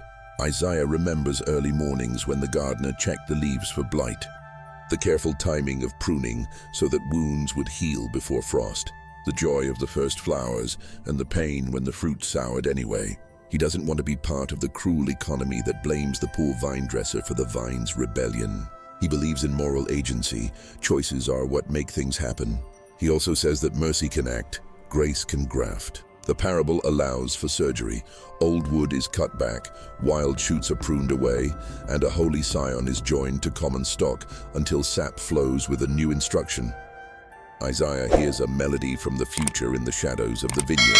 He can't sing it all the way through yet, but he hums enough to calm the broken-hearted who still want sweetness. He suggests that a shoot will grow from a stump, that a branch will bear fruit that is worthy of the press, and that what failed in pride will thrive in humility. The story is about loss, but it doesn't make you feel hopeless. The gardener's hands are not tired. They are strong. His goal is not loss, it is love. His goal is not to judge, but to bring joy. The bitter clusters have told the truth. Now the soil needs to learn something new. Isaiah talks to the people who make fun of him and think that delay means safety. He says you pull guilt along with strings of spectacle and dare heaven to act while you come up with smart excuses. Wisdom answers in a soft but firm voice. The cords will tighten on their own, not because God likes it when they do. Every excuse makes the conscience weaker, and every joke about justice makes people less interested in doing good. The vine will soon not be able to tell the difference between sweet and sour. Thunder is not the scariest thing. Confusion is. When the tongue forgets how to enjoy the truth, winter is coming. But even in the harshness, the prophet's kindness will not fade. He knows how tired people get when they give in to their cravings, how afraid they are when they hoard things, and how lonely they feel when they want to numb their pain. He talks like someone who has been close to fire and found it healing. He says to come back, not to a God who scolds you, but to the gardener whose pruning keeps you safe and whose limits are life. Let him set limits again, not as a prison, but as a hedge against what eats. Let him teach the vine again what is beautiful and what is not, what is fruit and what is luxury. He paints a picture of the kingdom's beauty as the vineyard's true design. Many homes, none of which eat each other. Fields that are generous and honest. Music that lifts the lowly instead of making fun of them. Courts where widows are defended before the powerful are welcomed. And feasts where bread is broken as a covenant, not a brand. In a place like this, wine isn't just a way to get drunk. It's a sacrament, the taste of joy that comes from doing the right thing. The gardener walks in the evening light there, not to count failures, but to enjoy the sweetness of being with others. The parable ends with love, just like it started. Love that makes plans, gives, begs, and when necessary, allows consequences so that truth can save what flattery cannot. Isaiah gives the people the same choice that vineyards always have.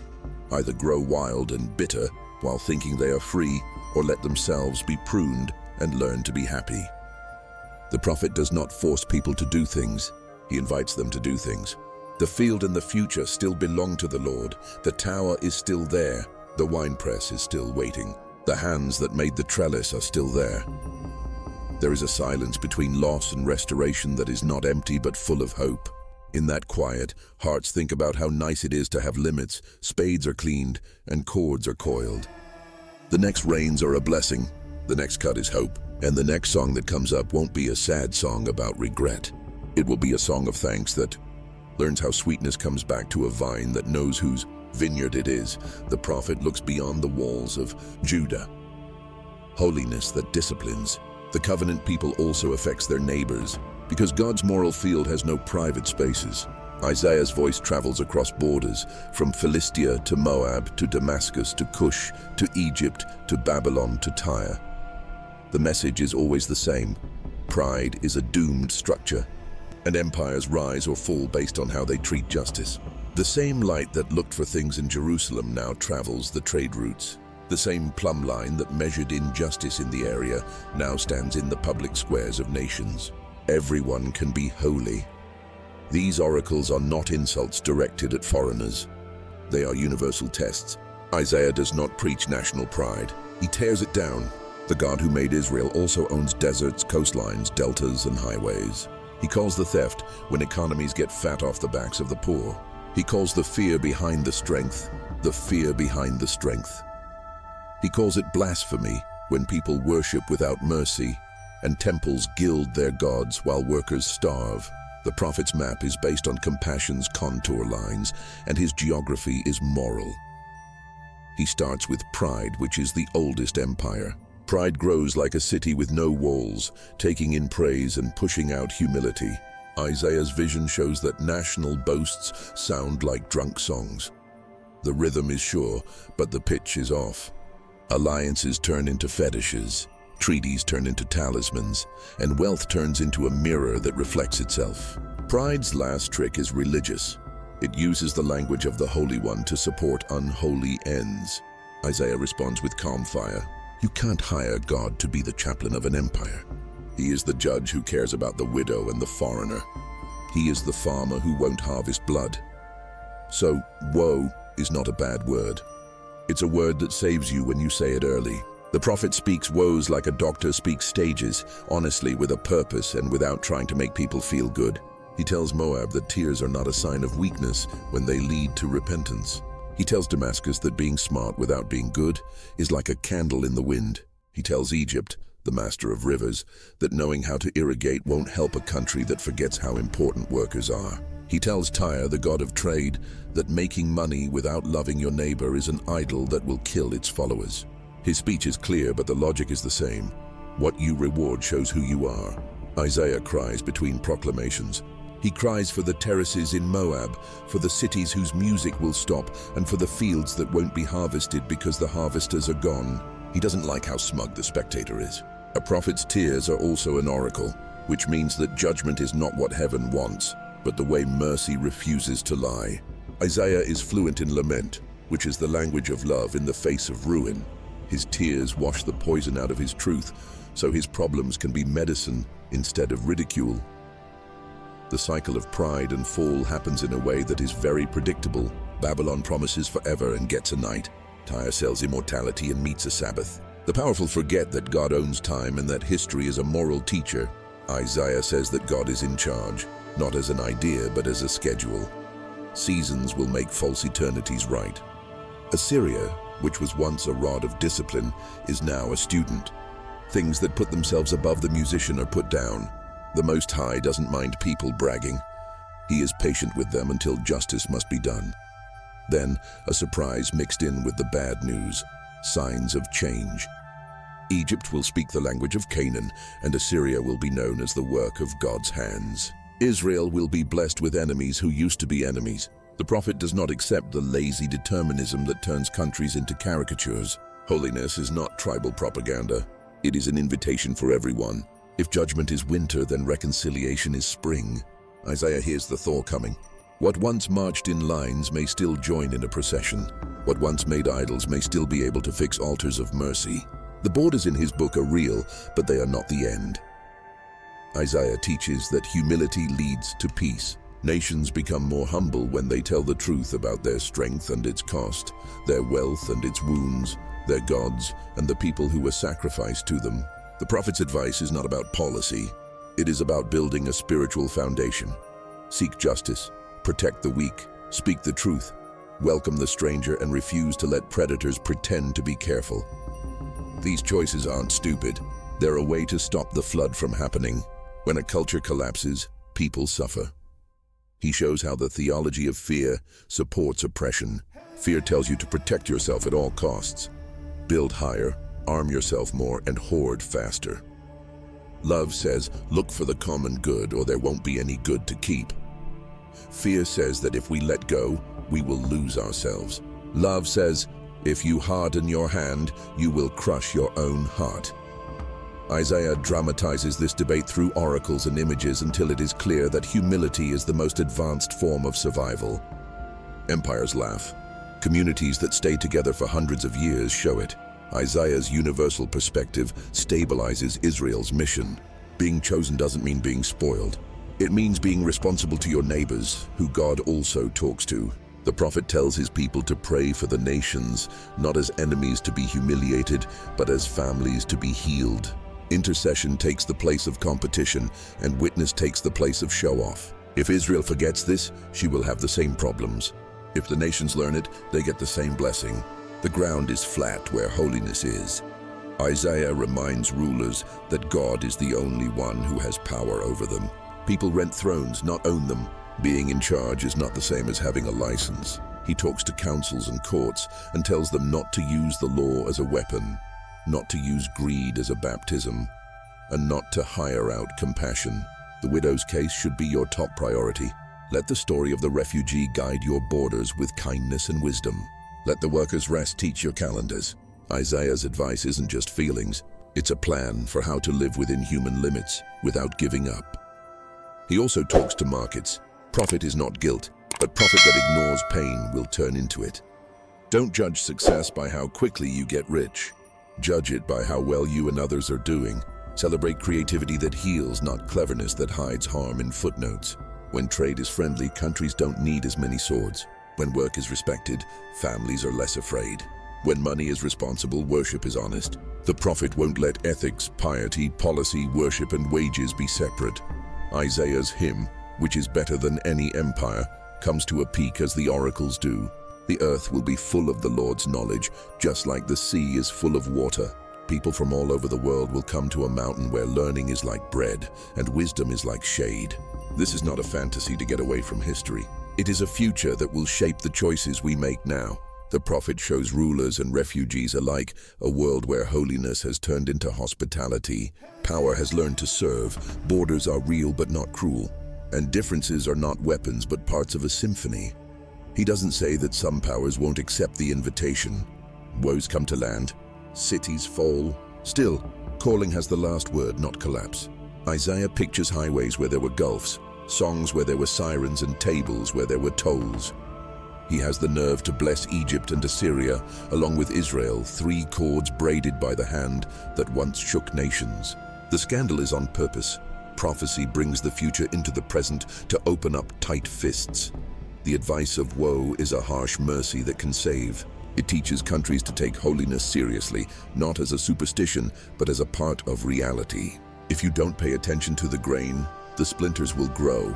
If you move with it, life will get easier. Isaiah gives leaders a choice that looks like it can't be avoided. Learn humility the easy way through worship and justice, or the hard way through winter and loss. No matter what, holiness will have neighbors, and the world will be better for it. Isaiah goes back to prayer after the last oracle is silent. He wants leaders who listen before they speak, merchants who respect before they set prices, and priests who love before they lead. He wants countries to choose fixing things over getting back at people, being patient over panicking, and being honest over putting on a show. He asks for the remnant, which is a group of people from every country who will keep the world from forgetting what it was made for. A common life full of justice, gently ruled by awe, welcoming to strangers, and brave enough to call power to love. Exile starts as a place and ends as a state of mind. Isaiah looks at a people who are spread out, their rituals are broken, and they remember songs more than they sing them.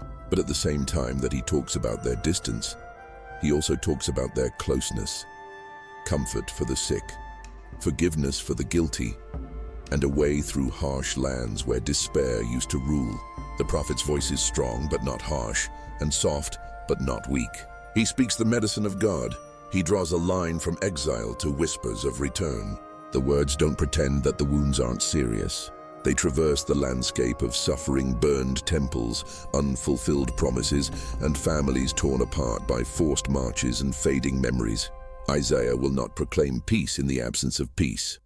He articulates healing when it has commenced, identifying the indicators, hearts rekindling hope, hands reacquiring the skill to construct, and eyes becoming adept at perceiving minor mercies as the foundational elements of a forthcoming city. The prophet says that comfort is not the same as anesthesia. It is presence that builds courage. Pictures help the tired people find their way back to trust. He talks about a straight highway in the wilderness, like a vow, where valleys of discouragement are raised and mountains of pride are lowered, and the uneven, confusing ground is made smooth by faithful feet. He promises a shepherd who carries lambs and leads nursing ewes at a steady pace, authority that is gentle and power that is patient. This is the grammar of restoration, strong enough to change history and soft enough to carry the smallest pain. The first sign of wholeness is a change in the air.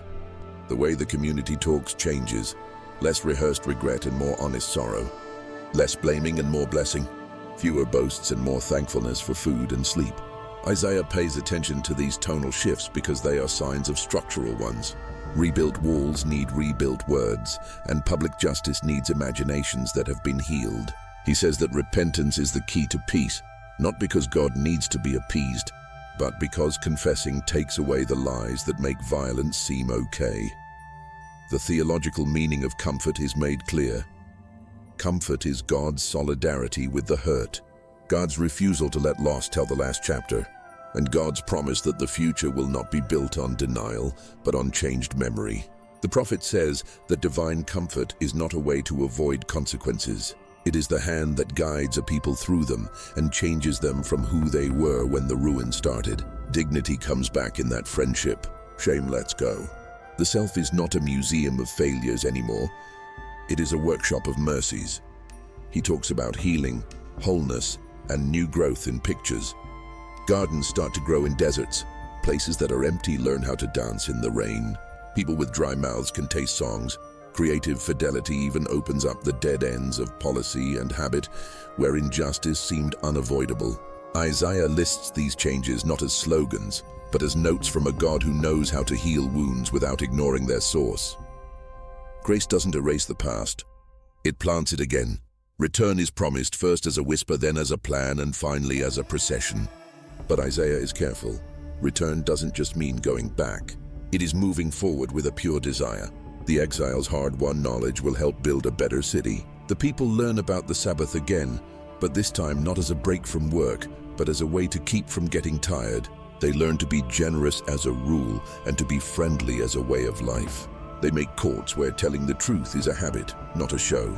The songs that rise up are not just about being saved. They are also promises to live differently with God, the land, and other people. Restoration is art that everyone can enjoy. He talks about builders putting stones together with hands that used to hoard, farmers planting seeds in fields that were once burned by fear, judges listening like priests, and priests teaching like gardeners. Purpose redeems every job, and every role is part of a tapestry where holiness looks like real care. The prophet blesses the little things: daily devotion, being on time with kindness, and being faithful without being flashy. These are the ligaments of a healed life, holding promise and practice together. Isaiah also talks about tiredness, which comes from being disappointed for a long time and thinking that good news will fall apart under the weight of tomorrow. He responds by describing God as eternal, tireless, and creative. People who wait don't just sit around. They trade strength, giving up their tiredness for a new supply that comes from being in tune with the one who never gets tired or faints. Eagles don't fly. They learn how to ride the thermals. Communities also find the updrafts of grace in shared prayer, hard work, and stubborn celebration. He goes back to the exile's deepest wounds, the ones that don't have public monuments, grief that is private, graves that are not marked, and words that parents and children never said to each other before the soldiers came. He brings these things into God's memory. The one who counts tears doesn't lose anything. In that memory, bitterness loses its reason. Not every question gets an answer, but every wound is promised a story that is bigger than the pain. The prophet does not make trauma seem less important. Instead, he puts hope above it and asks people to do the same every day. There are morals that go along with comfort. People who have been forgiven must learn to forgive others, or the hurt will just keep happening under different names. He says not to rebuild the old hierarchies, which are quick ways to get back to old wrongs. Mercy must be both personal and institutional. The rebuilt city should show the heart that learned humility in exile. For example, gates named praise should welcome people without being naive. Walls named salvation should protect people without being cruel. And marketplaces should have honest scales because worship on holy days taught truth on ordinary days. The prophet allows for sorrow even in healing. Healing doesn't happen in a straight line. Grief comes back. Isaiah shows us how to have faith that can cry and work at the same time. He doesn't like triumphalism because it is weak and breaks in the next wind. Instead, he grows long-lasting joy, the kind that knows where it came from and who to thank. He tells people to be archivists of grace by writing down their mercies, telling them to kids, singing them at meals, and stitching them into songs. Memory turns into muscle, and muscle turns into movement. The light that rises for the nations shines most brightly on a person who carries what others can't. Isaiah's vision focuses on one life humble, defenseless and unattractive to power, and yet, through this life, holiness chooses to reveal its deepest grammar. Love that suffers to heal, innocence that absorbs guilt without passing it on, and strength perfected as surrender. This is the servant, the one through whom redemption will be bought not by show, but by obedience, not by conquest, but by costly consent. He comes without any fuss, no trumpets in the streets and no pedigree in a fist. A tender shoot from a dry ground, he grows where nothing promised growth. The servant won't take the usual forms of payment, image, fear, or advantage. He speaks truth without coercion, and his gentleness exposes counterfeit strength. He looks different when he's holy, quiet, determined, and precise in his compassion. He does not break a reed that has been hurt, and he does not put out a wick that is barely burning. Instead, he cares for both with the patience of someone who knows that God's justice is a slow mercy that wounded hands have taught the world. People in the world are suspicious of such holiness. Systems that want to stay in power see a man who won't lie as a threat. People who like loud noises more than soft ones don't find him funny. People in charge who value certainty over honesty hear in his parables a surgery they didn't plan. People don't get the servant because he speaks in riddles. They get him because he lives an answer that makes our questions look bad. His very presence is a verdict. This is a human life that is in line with God, and it shows us where we have gone wrong. Sin surrounds him like the weather. Not just personal malice, but the accumulated debris of histories. Betrayals layered into institutions, fears hardened into policies, and indifference ritualized into culture. He doesn't avoid the storm. He goes under it. The servant carries the weight of what others see as normal, the guilt that others deny, and the violence that others justify. He doesn't show off his pain. He doesn't try to get sympathy by saying he's innocent. And he doesn't use his wounds as weapons to get power. He lets the truth work on him and through him until the lie runs out of breath. The scandal at the heart of Isaiah's gospel is holiness shown through sacrificial love. The servant endures suffering not as a tragic accident, but as a calling. He is pierced, but not for what he did wrong. He is crushed, but not for what he did wrong. The punishment that should have taught us about reality is focused on him. His stripes begin a new education, healing as knowledge and forgiveness as teaching. He takes in the effects that we give to the weak. In this exchange, justice and mercy finally meet. Judgment falls, and so does peace. The price is real. The benefit is peace.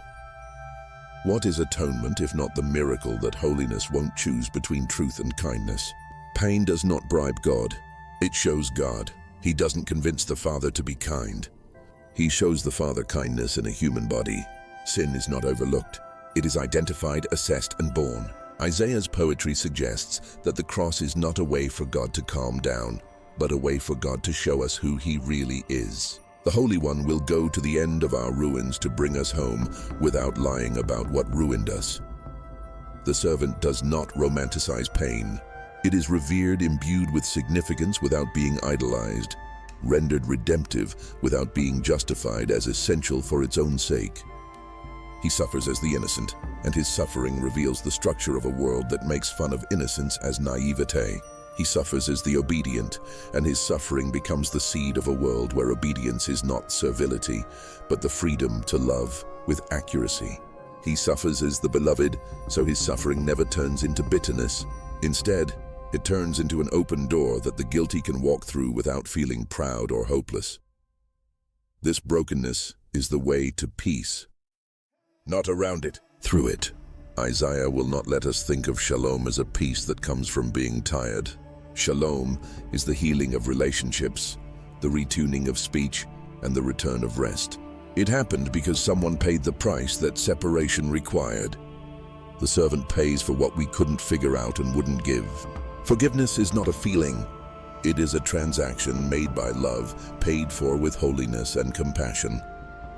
The servant's silence is a part of the revelation. He responds to false accusations with the dignity of truth's restraint. He lets himself be counted among the wrongdoers, so that the wrongdoers can be counted among the reconciled. He is buried with the rich, not as a joke, but as a sign. Even death's theater can't write the end of a life that the Holy One has claimed. The grave becomes a room where God finishes a sentence that the world tried to break up. The servant's portion is with the many, even though he is alone. His suffering brings people together in a way that makes his solitude holy. This center sends out a message of redemption as a global hope. Isaiah's camera pulls back. Kings stop talking, nations learn to be in awe again, and prisoners in faraway lands feel their chains loosen without hearing his name yet. The servant's victory is not a flag planted on foreign soil. It is a new humanity planted in every soil. The servant's work is recognized like dawn in a long night, wherever the poor are seen without judgment. Enemies forgive without changing the past, truth is told without hurting others, and power kneels to serve. This revelation becomes a calling for the community. People who have been healed by his wounds must become healers who don't hurt others. People who have faith in him must also be faithful in their own lives. People who he interceded for must become intercessors who stand between anger and destruction in their neighborhoods, courts, shops, and kitchens. The people of the servant don't act like they're suffering. They show love through their work. They don't look for pain. They share it with each other. They don't want crosses. They lift burdens. In them, holiness becomes social like patience, truth, and shared bread. Isaiah does not clean up what happened after. Some people will trip over a savior who won't follow the scripts of spectacle. Some people will like a lion better than a lamb. Some people will want to keep the benefits of reconciliation, but will hate the meekness that brought them about. But the servant's joy, which is like a table in a room full of people who don't like him, is that many people will learn to live in a new way. They will learn to be merciful without losing their sense of right and wrong, brave without losing their gentleness, and worshipful without losing their sense of justice. His children are not types. They are real people who have made peace with God and each other and are living the ordinary beauty of a repaired life. At the end of this song, the prophet goes back to being amazed. Holiness has taken the world's wounds and come back with the world's future. At the crossroads of sin's story and God's story is the servant. He doesn't get rid of the past. He makes it better by giving it a better ending. The long ache of the earth finds medicine in his obedience. When he is humiliated, human pride loses its excuse. In his exaltation, the poor get their advocate. This is the price of redemption. One life given so that many lives might finally learn what life is for. The vision now widens until it touches everything, and everything starts to breathe like it has never done before. Isaiah sees a world that has changed, not because it has escaped history, but because it has healed it. Creation remembers its original melody, and people learn how to dance in peace again. Images rise like the morning after a heavy rain. Deserts turning into gardens, wastelands getting ready for spring, and streets that used to be patrolled by fear, now being patrolled by trust. The wolf lives with the lamb without worrying about how much food it will need, and a child leads where only caution used to go. Weapons lose their purpose and turn into tools for getting food. The craft of care breaks down the economy of harm. This is not a fantasy. It is fidelity that has grown into a home and holiness that has become weather. Shalom stops being a word and becomes a mood. Justice is not a program but a pulse. Beauty rests on everyday places until they shine. The knowledge of God is at the heart of this age, not as a syllabus, but as saturation. It fills the earth like water fills the sea, and it gets into language, law, work, and play. To know God, you have to see the world as a gift. Your neighbors as family, your body as a temple, and time as a holy thing. Governance is no longer a show. It is now shepherding. Authority is based on how well the smallest people do. The old fears, the knock at midnight, the fake scale, the wage that disappears, don't work here. Work is given back its dignity. Rest is given back its respect, and celebration is given back its generosity. Festivals don't numb sadness anymore. They change it by turning it into gratitude through memory. The temple isn't just a building, it's the people who are aware of the presence. Their breath is a liturgy of mutual respect. and their trade is an exchange of blessings instead of burdens. Gates let people in without being gullible, and walls keep people out without being proud. Cities are not fortresses, they are lanterns. The nations come together, not to bow down to a rival, but to learn how to do well. Isaiah's theological synthesis resonates throughout this landscape.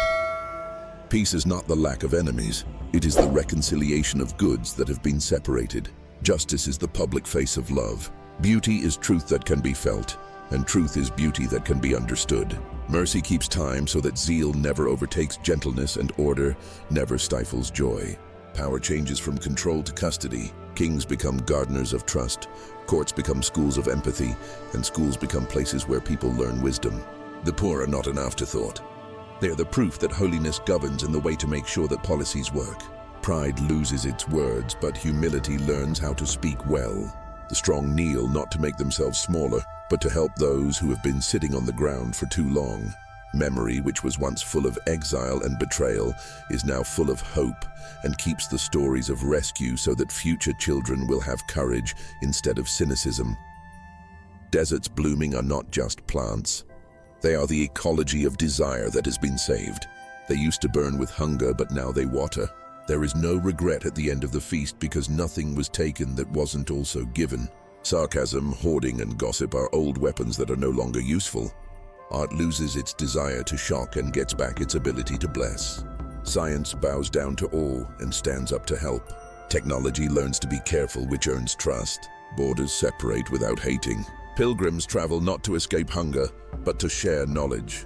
Songs carry accents from every shore, making a harmony so wide that no voice has to work hard to fit in. Sadness doesn't go away. It is befriended and guided through its valley by hands that learned how to be gentle on other nights. Tears still fall, but meaning catches them before they turn into anger. The old graves are still there, but they are quieter now. They show that love never left the living. In this time, the ordinary becomes holy work. Bakers use Eucharistic economics to make bread from grain without making workers miserable. Builders won't take shortcuts because they respect the future residents they'll never meet. Judges make decisions that favor restoration, punishment without humiliation, and reconciliation without revisionism.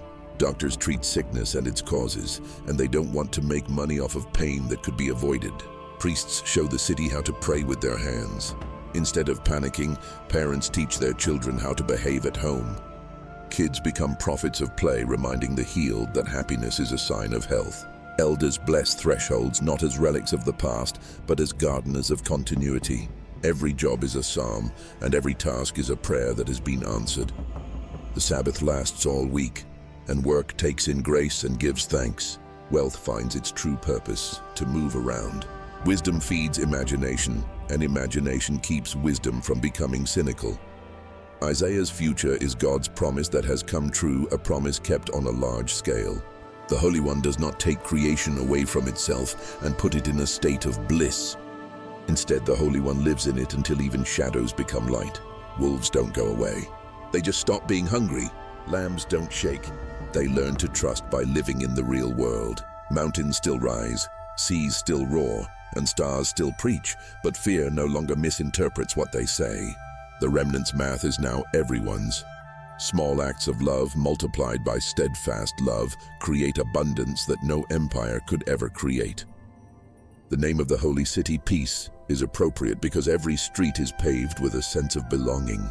Trees clap, not as a metaphor, but as a sign of things finally being done right. Not only is the curse lifted, but it is also told how to become a blessing. Fields give without getting tired. Minds learn without giving up. Hearts burn without eating themselves. And God, once seen as a vision in a shaking temple, now walks the streets slowly, and people know who he is by how they treat each other. Isaiah answers the question of when by saying that we should live now as if we are citizens of what is sure to come. Practice the future and don't do the rehearsals of ruin. Plant vineyards that you won't pick yourself. Forgive, but only if you can afford it. Say the truth before it becomes popular. Protect the widow's door, welcome the stranger's name, and give your full attention to the smallest good. Tell your tools to remember that they were made to be used with care. Make your laws easy to follow for people who want to change. Leave an empty chair at each table for an unexpected guest and another for an old enemy who is now your neighbor. Learn how to pray and build without rushing. Carry a lamp through the city's dusk, not to shame the dark, but to help those who are unsure of themselves. And when you're tired, ask God for patience. He holds everything together until they learn to do it themselves. This is the age that is coming, not a new place, but a better here. The future is not far away. It is faithful.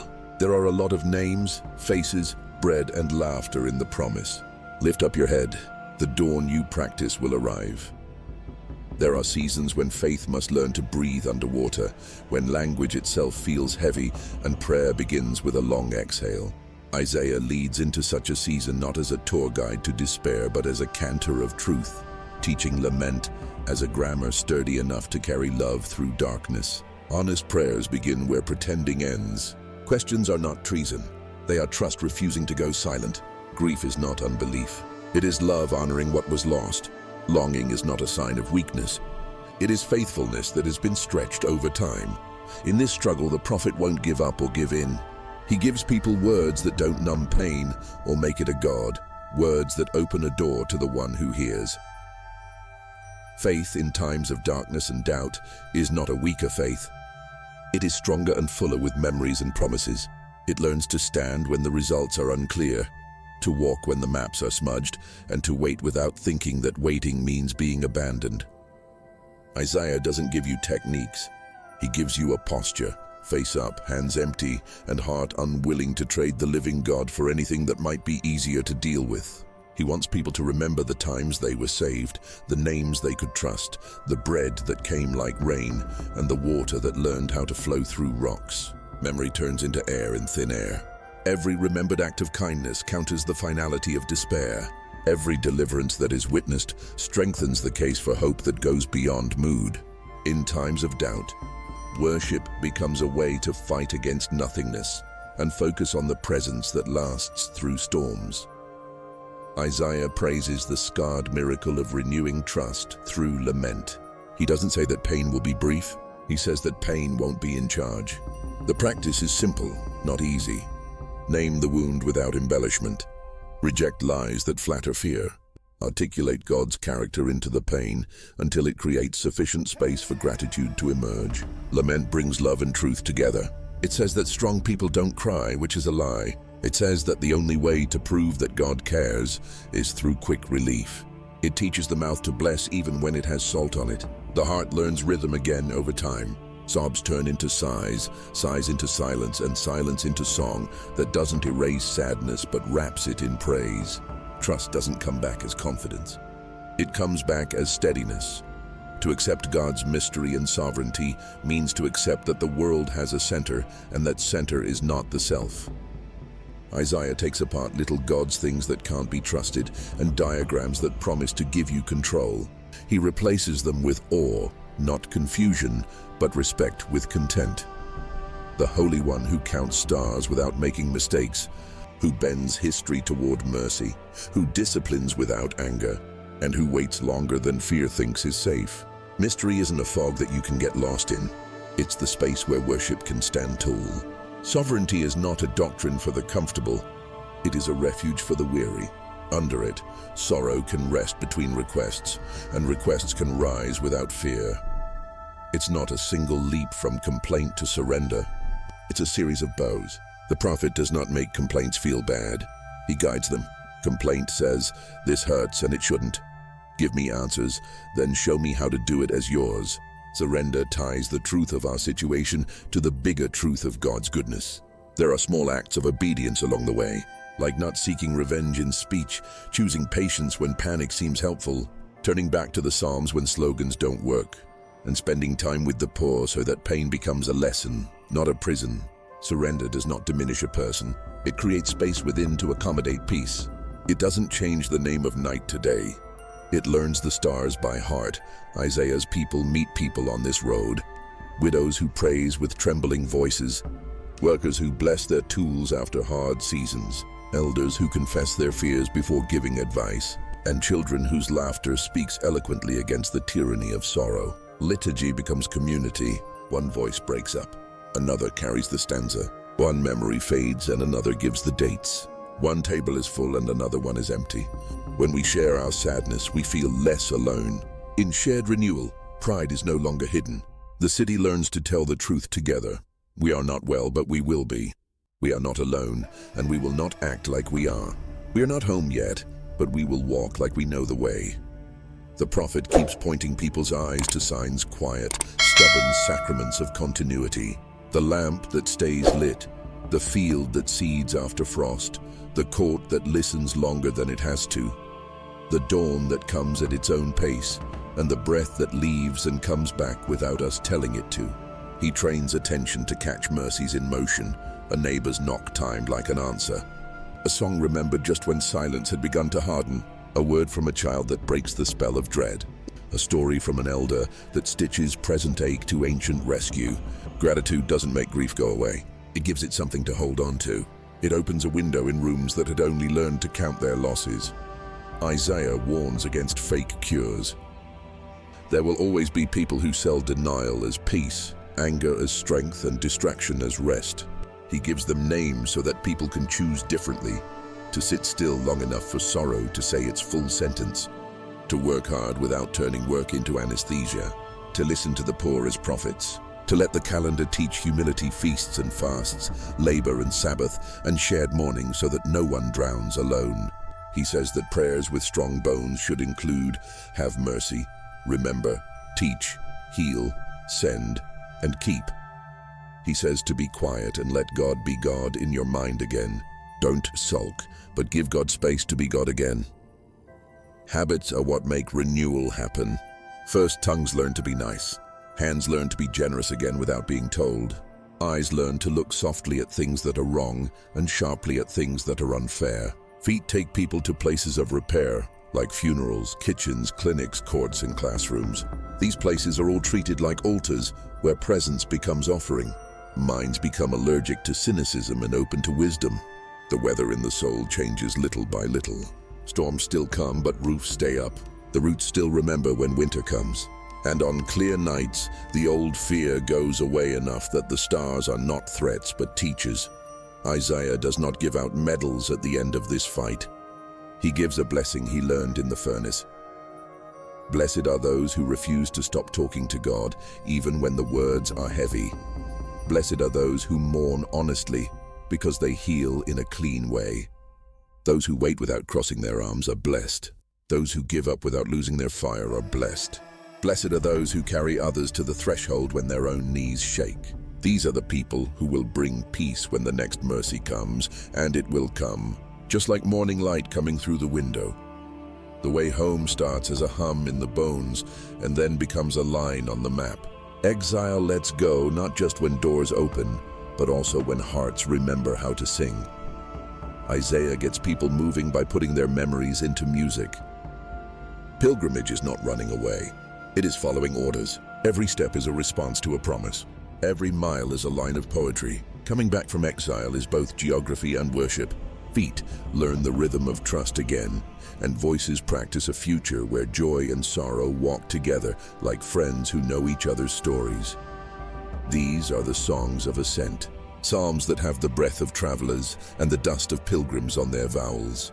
They rise in octaves of hope, not to deny valleys, but to name peaks. When I say I lift my eyes, I don't mean to deny danger. I mean to look for help. Our help isn't just comfort. It's a promise to be there for each other that has already been tested in the sea and the desert. The songs connect the past to the present, making sure that the future comes in a smooth way.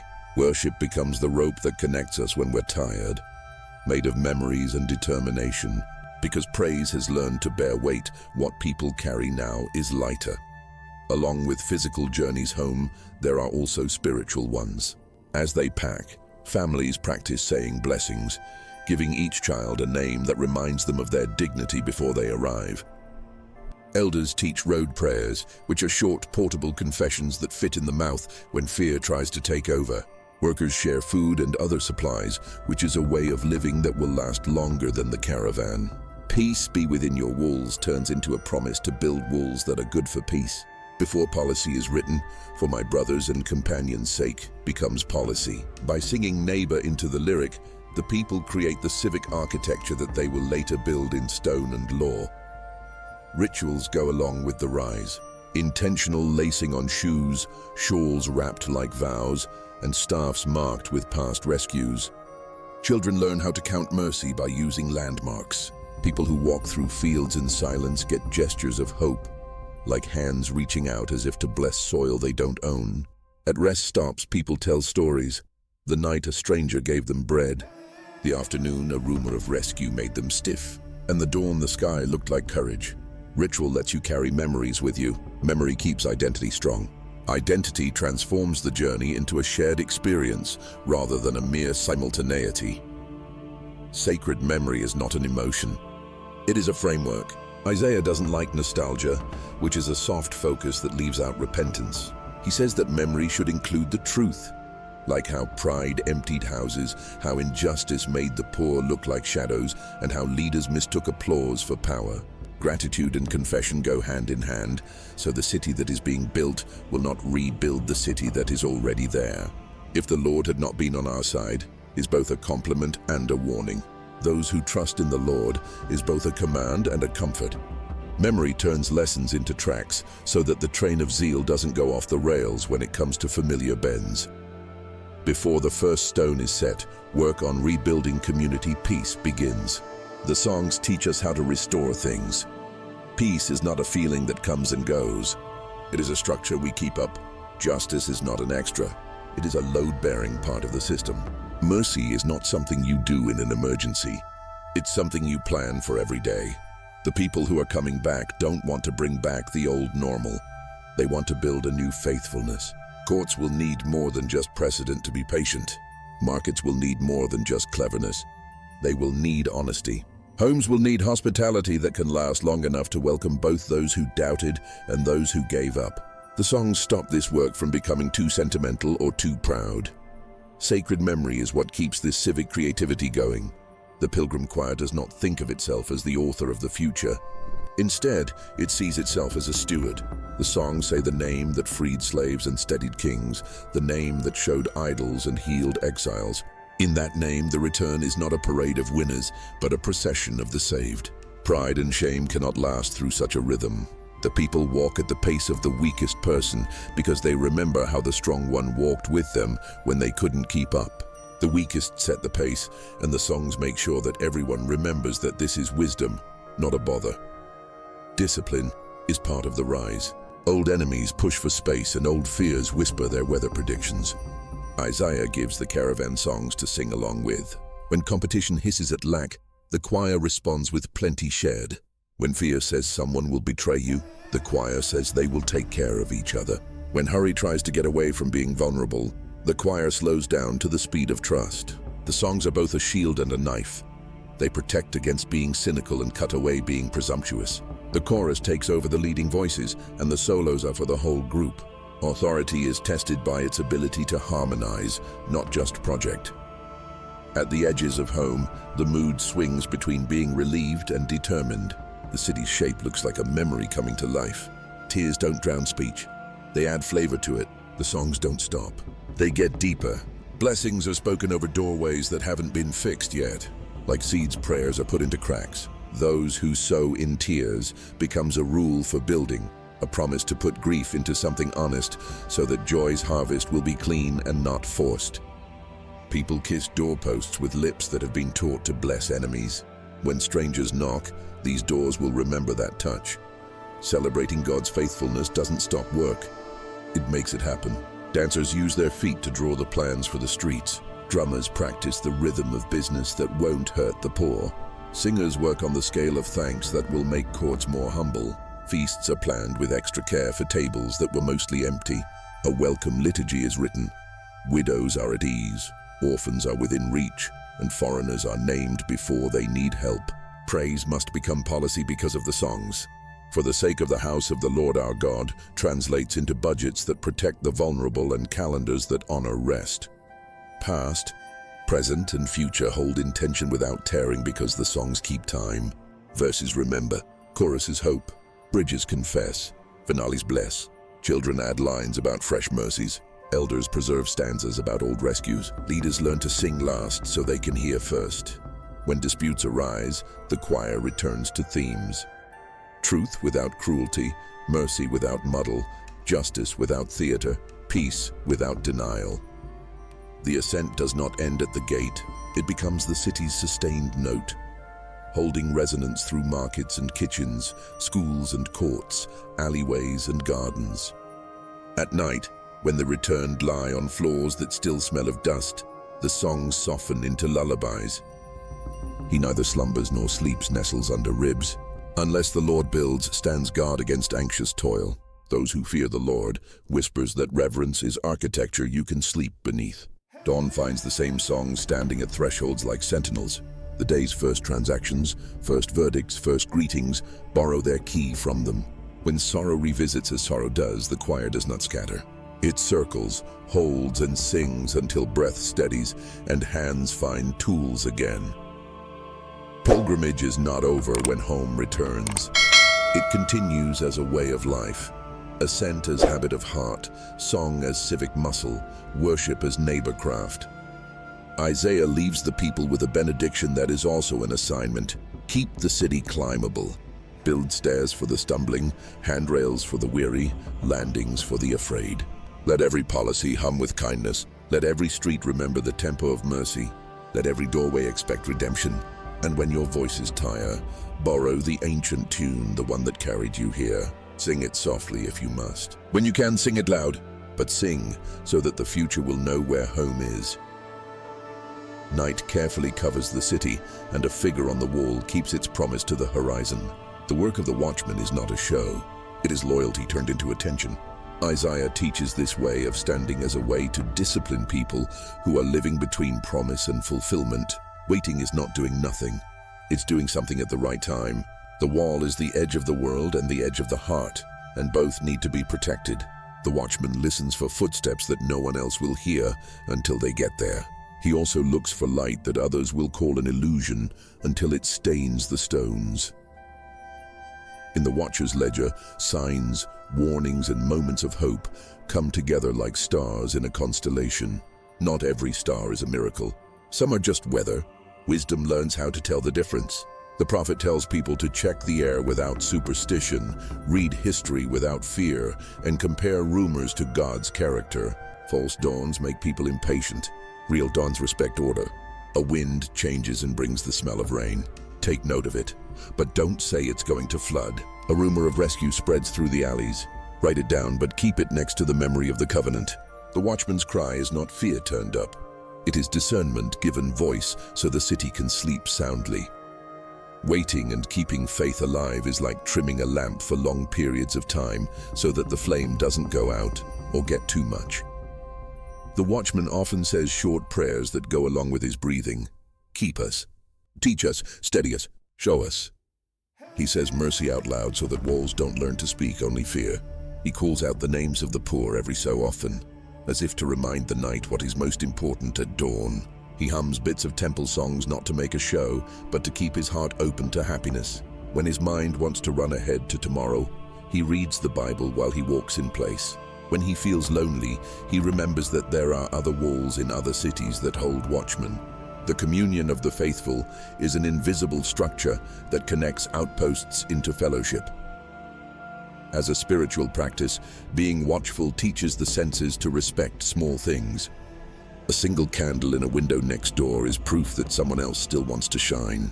A mother's lullaby, soft in the wind, is written down as policy. The city must be run at the pace of those who calm. A stray dog sleeping peacefully by the gate is a sign of peace. Our streets have learned to be gentle, which animals can read. These kinds of entries aren't naive. They're a way of standing up to a culture that only counts what scares. The watchman keeps 2 sets of books, one for threats and one for mercies. Both are important. Mercy shouldn't be pushed to the side in poetry while fear takes the minutes. Signs include sorrow growing into repentance. A magistrate who used to rush decisions now takes his time with a widow's testimony. Write it. A merchant resets his scale after a child asks him to. Young people come together to clean a courtyard without being told to or given money. If the sun is about to rise, it will make these changes before it floods the rooftops. Warnings include pride going over its old speeches. If a leader makes fun of being sorry as a sign of weakness, underline the hour. If people want more than bread, ring the bell once. If slogans beat out kindness in the markets, ring it twice. The third ring is for lies that look like hope. Don't get used to the bell. Rumors can ruin moments of hope, so they need to be protected.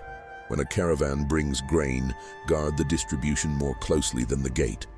Injustice at a table lasts longer than any sky can hold. When a verdict fixes things instead of humiliating them, let the news spread from street to street without any trumpets. Gravity carries farther than noise. When a couple who hasn't been together in a while hugs at dawn, tell the clerks to write down the date. Reunions are like star charts for people who want to travel in the future. The watchman doesn't make wonders. He keeps them safe for everyone to use. The city, on the other hand, learns how to be ready. Bakers get up early, not to hoard bread, but to teach hunger how to trust. Teachers bring maps of both past rescues and past failures, so kids learn to be brave without forgetting to be careful. Midwives keep lamps ready because new things come when darkness least expects them. Judges clear up backlogs that keep mercy from happening. Musicians practice scales that can go from sad to happy without hurting their throats. Carpenters cut beams ahead of time for repairs that haven't been asked for yet. These kinds of preparations aren't paranoid. They're just being nice to the future. The watchman's solitude is a lesson in not being cynical. He is tempted to make two mistakes: to blow the trumpet until no one listens, or to fold his hands until nothing is seen. He chooses a third option, calibrated witness. He doesn't say nothing or everything. He says the truth when it's needed. He doesn't want to be the first to tell because he doesn't want to get drunk on it. He remembers that the city was his teacher before it became his trust. Widows who honored their grief, workers who shared their pay with strangers, and kids who traded oranges over a fence to play a game of giving. He lets these catechisms keep him from being looked down on. The night can be thick, the prayer can be thin, and the wind can only bring the sound of its own passing. The watchman then borrows words that are older than loneliness. You who keep us don't sleep. You who once spoke light, speak it again. You who hear alleys without lights, listen to us. He prays into the silence, not to fill it with noise, but to keep it from defining the relationship. The silence, which is kept in check by such prayer, becomes a room big enough for memory to walk and promise to sit. He waits there, not as a hero, but as a friend who won't leave early. In the middle of many nights when things aren't very dramatic, salvation practices how to come into the lives of the humble. A man gives back a tool that a competitor left on his bench. A child cuts her bread in half at the door for a stranger. After weeks of getting it wrong, a nurse finally writes the name right. These are not headlines, they are hinges. Hinges like these make doors that open quietly when deliverance knocks. The watchman respects them as the dawn's infrastructure. Without them, light has nowhere to go. With them, morning makes perfect sense right away. There are also alarms. When violence starts to find poets, sound the alarm. When metaphor bleeds, tyranny is close. Raise your flag if laughter turns cruel in public places. Cultures rot when mocking becomes a sport. If elders are in a hurry, if babies are a bother, or if memory is changed to make things easier, write, ring, or walk the wall twice. Sound doesn't have to be loud to be serious. Timbre can show urgency without panic. Always connect alarms to intercession. With one hand, blow the horn, and with the other, hold the names of the cities.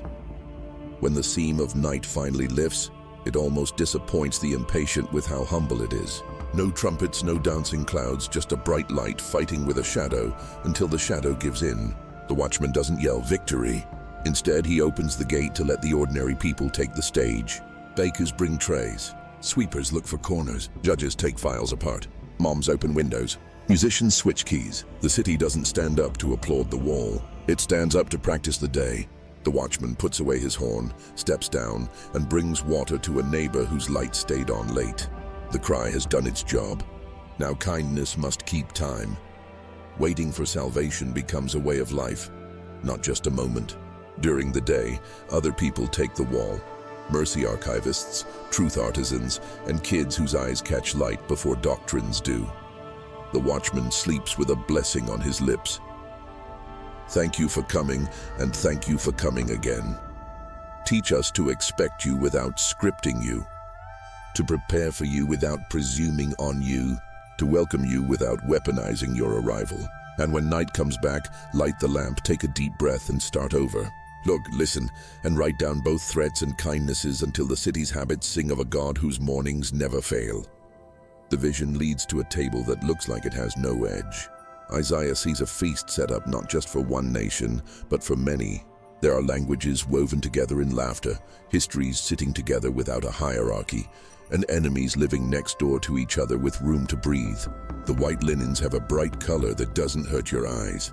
The bread is warm, not just from the ovens, but also from the welcome. The wine is honest. There is no haze, only clarity that makes you happy without fog. There is music, but no one is trying to hear it. The room itself has learned how to carry sound. This is not a feast for victory to gloat over defeat. It is a meal for mercy to bring people together. Here, glory means having a lot without wasting it, being happy without going into debt, and being present without having to do anything. All nations welcome is not just a slogan. It's a way of life. The invitations have specific names, cross borders without bribes, and get to hovels and palaces without losing their dignity. There is no ticket. All the places are free. At the door, people give up their titles in exchange for blessings. Weapons are checked and never returned. Grievance give up their scripts and sit in seats they didn't reserve. The liturgy is easy. Come, eat, get to know each other, and make peace. To sit means to agree to share. To taste is to agree to remember in a different way. To rise is to be sent as a table, becoming hospitality where the streets haven't yet learned these songs. The dance of the feast is to bring people together without losing their individuality. Dishes come from every memory. Spices that tell stories of migration, breads that hold grandmother's hands, and fruits that carry climates like stories. No bullies with flavor. No dish says sorry. Palates grow wider, not to put up with but to enjoy. Speech gets thicker with accents that don't need to be translated because love does it faster than the ear. People relax into trust while still standing up straight. People who used to think of their identity as a fortress now see it as a garden fenced in enough to be cared for and open enough to let birds from far away come and go. This symphony is blessed because it hears its own theme. Love arranging differences into beauty.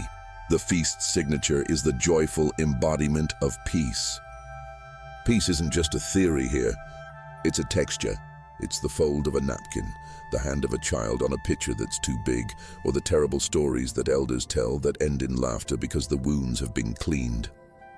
Jokes bring back innocence. Tears become useful again. Instead of acids that hurt the heart, they are waters that help gratitude grow. Humility and dignity sit together and share dessert. The servers used to be enemies, but now they work together in a way that no headline could have predicted. Time slows down but doesn't stop. Nobody looks at a clock because belonging doesn't cost money by the hour. Forks are used to practice the future. A lot of glory doesn't mean too much. It means that there is enough of everything, everywhere, for everyone, and more than enough beauty. There are a lot of candles because light is supposed to learn how to multiply, not because someone hoarded wax. There are a lot of flowers, not to show off, but to show that creation has always been kind. Music is layered not to show off skill, but to give shy voices a safe place to go. Children wander around like diplomats, unarmed and unafraid, unofficially in charge of reminding adults why happiness is important. Elders lead without assuming they tell stories that make people laugh in real life. Angels don't need to be there, but they love being waiters. It's their favorite job. It is right to have a lot of things in this room. Seats get bigger for latecomers. Plates refill for the least. The head of the table cannot be found, because every place has been made an edge that feels like a center. Those who once used power to preen discover greater power in serving. Those who once flinched at scrutiny discover relief in being seen without fear. Those who once despaired of belonging realize belonging here does not depend on what they can contribute, but on who is hosting. The host makes introductions that heal. Here is the neighbor you misunderstood. Here is the ancestor you feared. Here is the child you needed. Here is the enemy you will call friend before the night is over. The goal of the ultimate celebration is not to leave Earth, but to fulfill it. The fields outside the hall are ready for dancing. Stones and rivers keep time with each other. Even shadows have blurred their edges. There is no longer a place for malice to hide. The city shines like a lantern on the ground. The gates don't remember how to be afraid. There are no keys that jingle because locks are now symbols. The poor look like religious leaders. People in power look like stewards. The artists look like people who can see the future. The scholars look like people who work in gardens. The gardeners look like royalty. The kings look like little kids. The kids look like answers to questions that pride could never ask. Death comes without warning, and the absence is not an argument. It is a relief. The shroud that used to cover every table has been folded and put away with the linens. People remember funeral songs even when they don't sing them. The recipes for mourning are now used for celebration because flour and oil have learned how to do their best work. Hunger, in all its forms, belly, heart, and meaning, finds direction and satisfaction without hoarding. It is an act of worship to see a jaw that was once clenched chew this bread. It is a sacrament to see a previously guarded back relax into a chair. A psalm is when you hear a voice that used to be ashamed tell a story. This is communion in glory. God is with us as a host, not just an idea. His presence tastes like daily bread and festival wine. Talking to the host is strangely normal. There's no thunder, just promises that feel like sunlight. Questions are not ignored. They are honored by answers that come as tasks. Forgiveness is not a way to forget. It is a way to heal. The table teaches jurisdiction. Truth is the head, mercy is the middle, patience is the timekeeper, and kindness is the enforcer. Love is the only law, and it has teeth. It protects without punishing, corrects without shaming, and demands without yelling. The stories are the money at the feast. A widow points to a corner of the room and says, "There I first understood enough."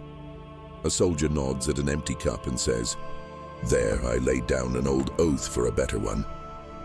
A merchant laughs at her former cleverness and admits how profit was once a spell. She breaks bread as if breaking that spell again for others. A child slowly spells out his name, and the room rises as if the letters were stars that had finally been hung correctly. These are not shows, they are gifts. The host treats each one like a jewel and puts it in the crown of the night. When the music slows down, the blessing comes from everywhere at once, not just from a dais. It feels like the weather is getting nicer. It sounds like a river that has been bent for a long time meeting itself again. It looks like faces that are not happy but relieved. The host only stands up to sit next to the person who is least likely to talk. That one talks and a calmness spreads that isn't fear. You can't quote what was said outside the room without losing its heat, but the meaning is clear. Go and set tables like this. Get 2 chairs and a crust to start. Don't feed your grudges. Give hope food. Clean your feet. Learn the names. Make some space. Share what you have, even if it's small. Small things grow here. If you have a lot, remember who gave it to you and do the same. It doesn't end the feast, it sends. Guests leave with a climate. Doors last longer, lamps last longer, recipes get better, jokes heal, and budgets bend toward the table's math. Arguments change the key and enemies trade lines until peace is the only option. City councils find agendas that sound a lot like menus. To keep conversations going, schools change their schedules. Clinics move chairs around in circles. Before making a decision, courts pour water. Markets try out honest profit and are surprised by happiness. Bakers learn how to bless dough from priests. Bakers teach priests to bless neighbors. Kids check everything and give it the thumbs up with sticky hands. The night looks different now that I'm back outside, even though the stars haven't moved. People see their hands again and know they are tools. They see invitations where they used to see interruptions when they look at their neighbors. When they look at their enemies, they see homework they suddenly want to do. And a new table starts to grow somewhere, plank by plank, plate by plate, name by name. The city slowly learns the feast's one rule that can't be broken. Love must become bread, or it isn't love yet. When the voice stops, but the sound keeps going, that's what legacy is. Isaiah's words don't stop at the edge of the parchment. They flow through time like a steady wind, teaching hearts to expect God in the places where despair practiced its lines. Echoes of glory are not copies of the originals. They are faithfulness that goes on and on, proving that the first sound was true. In these echoes, the prophet's burden turns into the people's job. Holiness is not stored as memory, it is enacted as culture.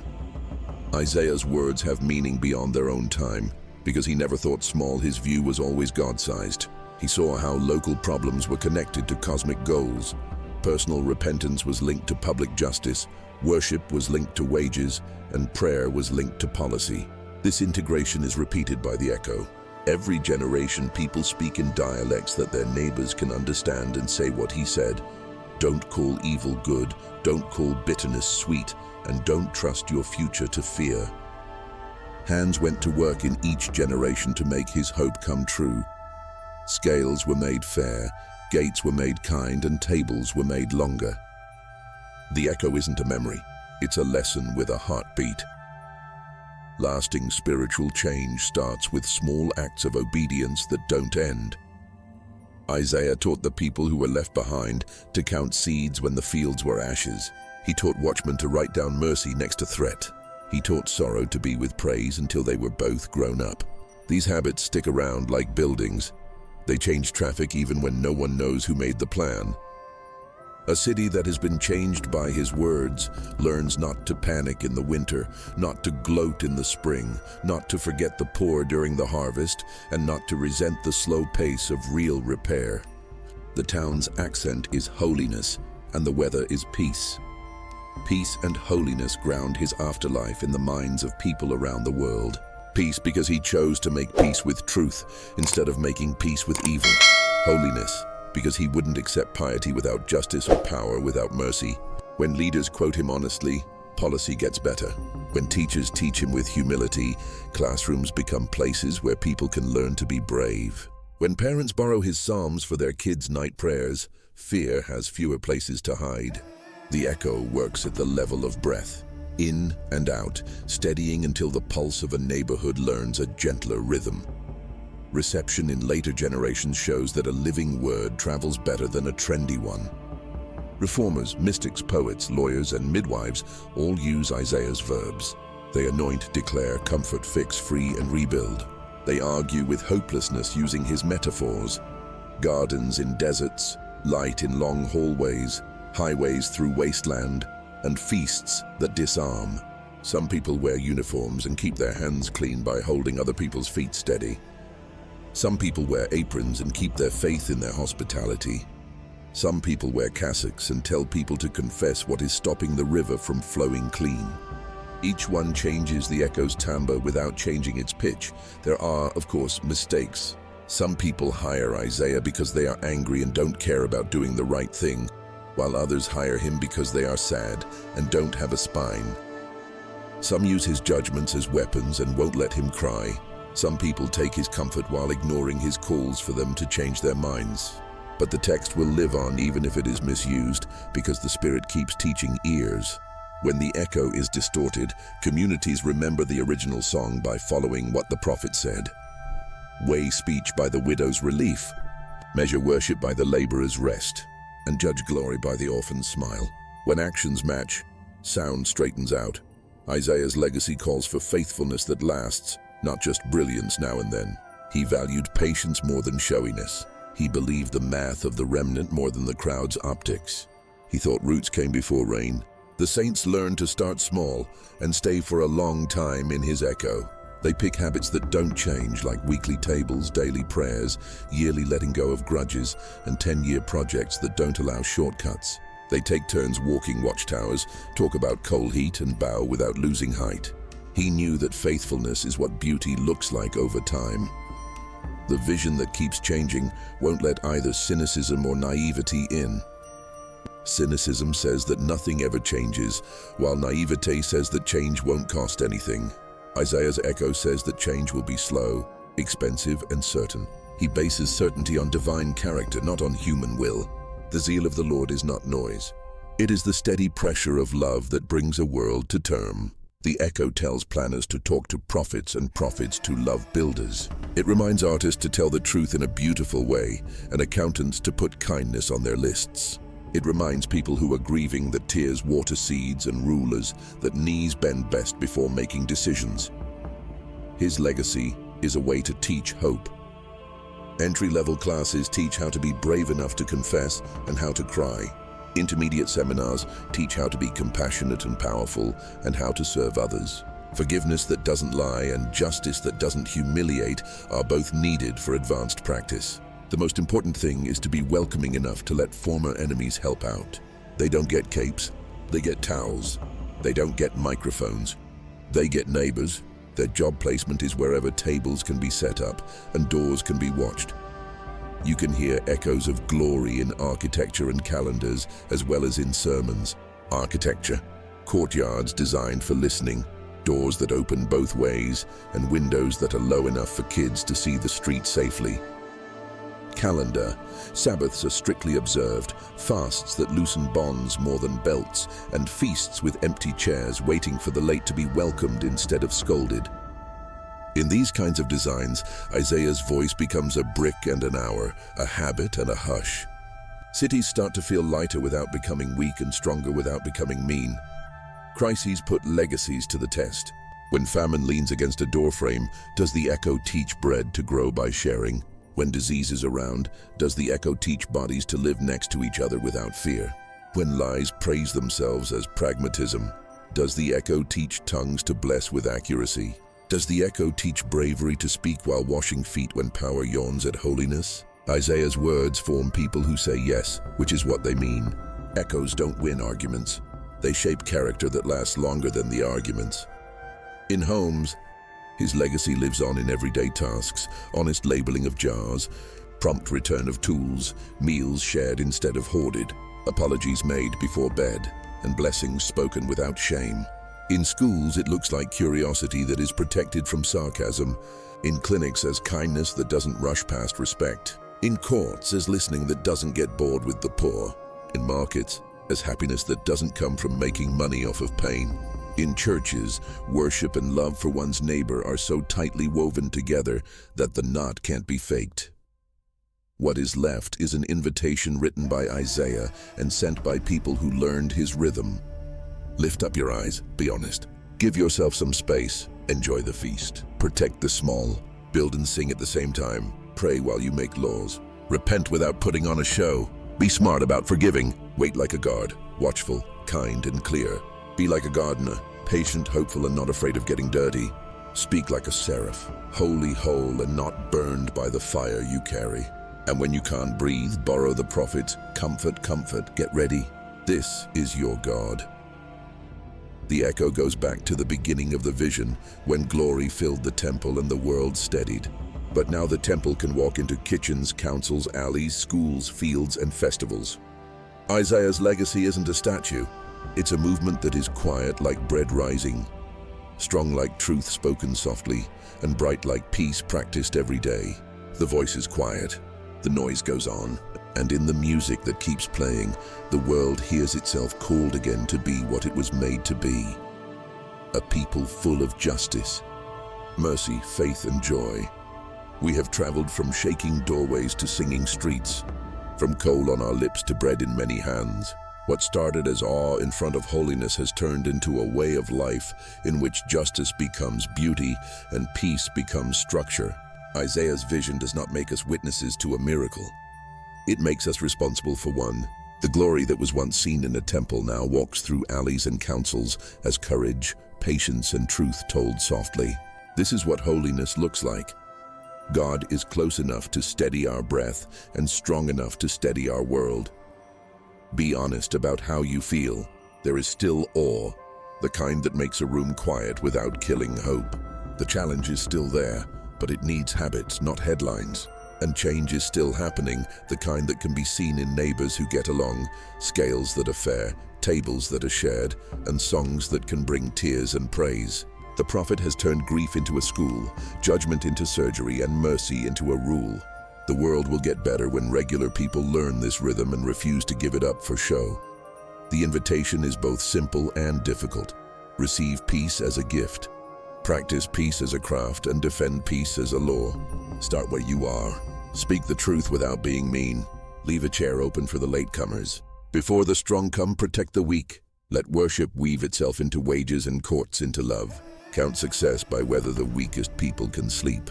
Talk like a guard. Be alert, kind and clear. Be patient, hopeful, and not ashamed of getting dirty when you work. Remember what the coal taught you.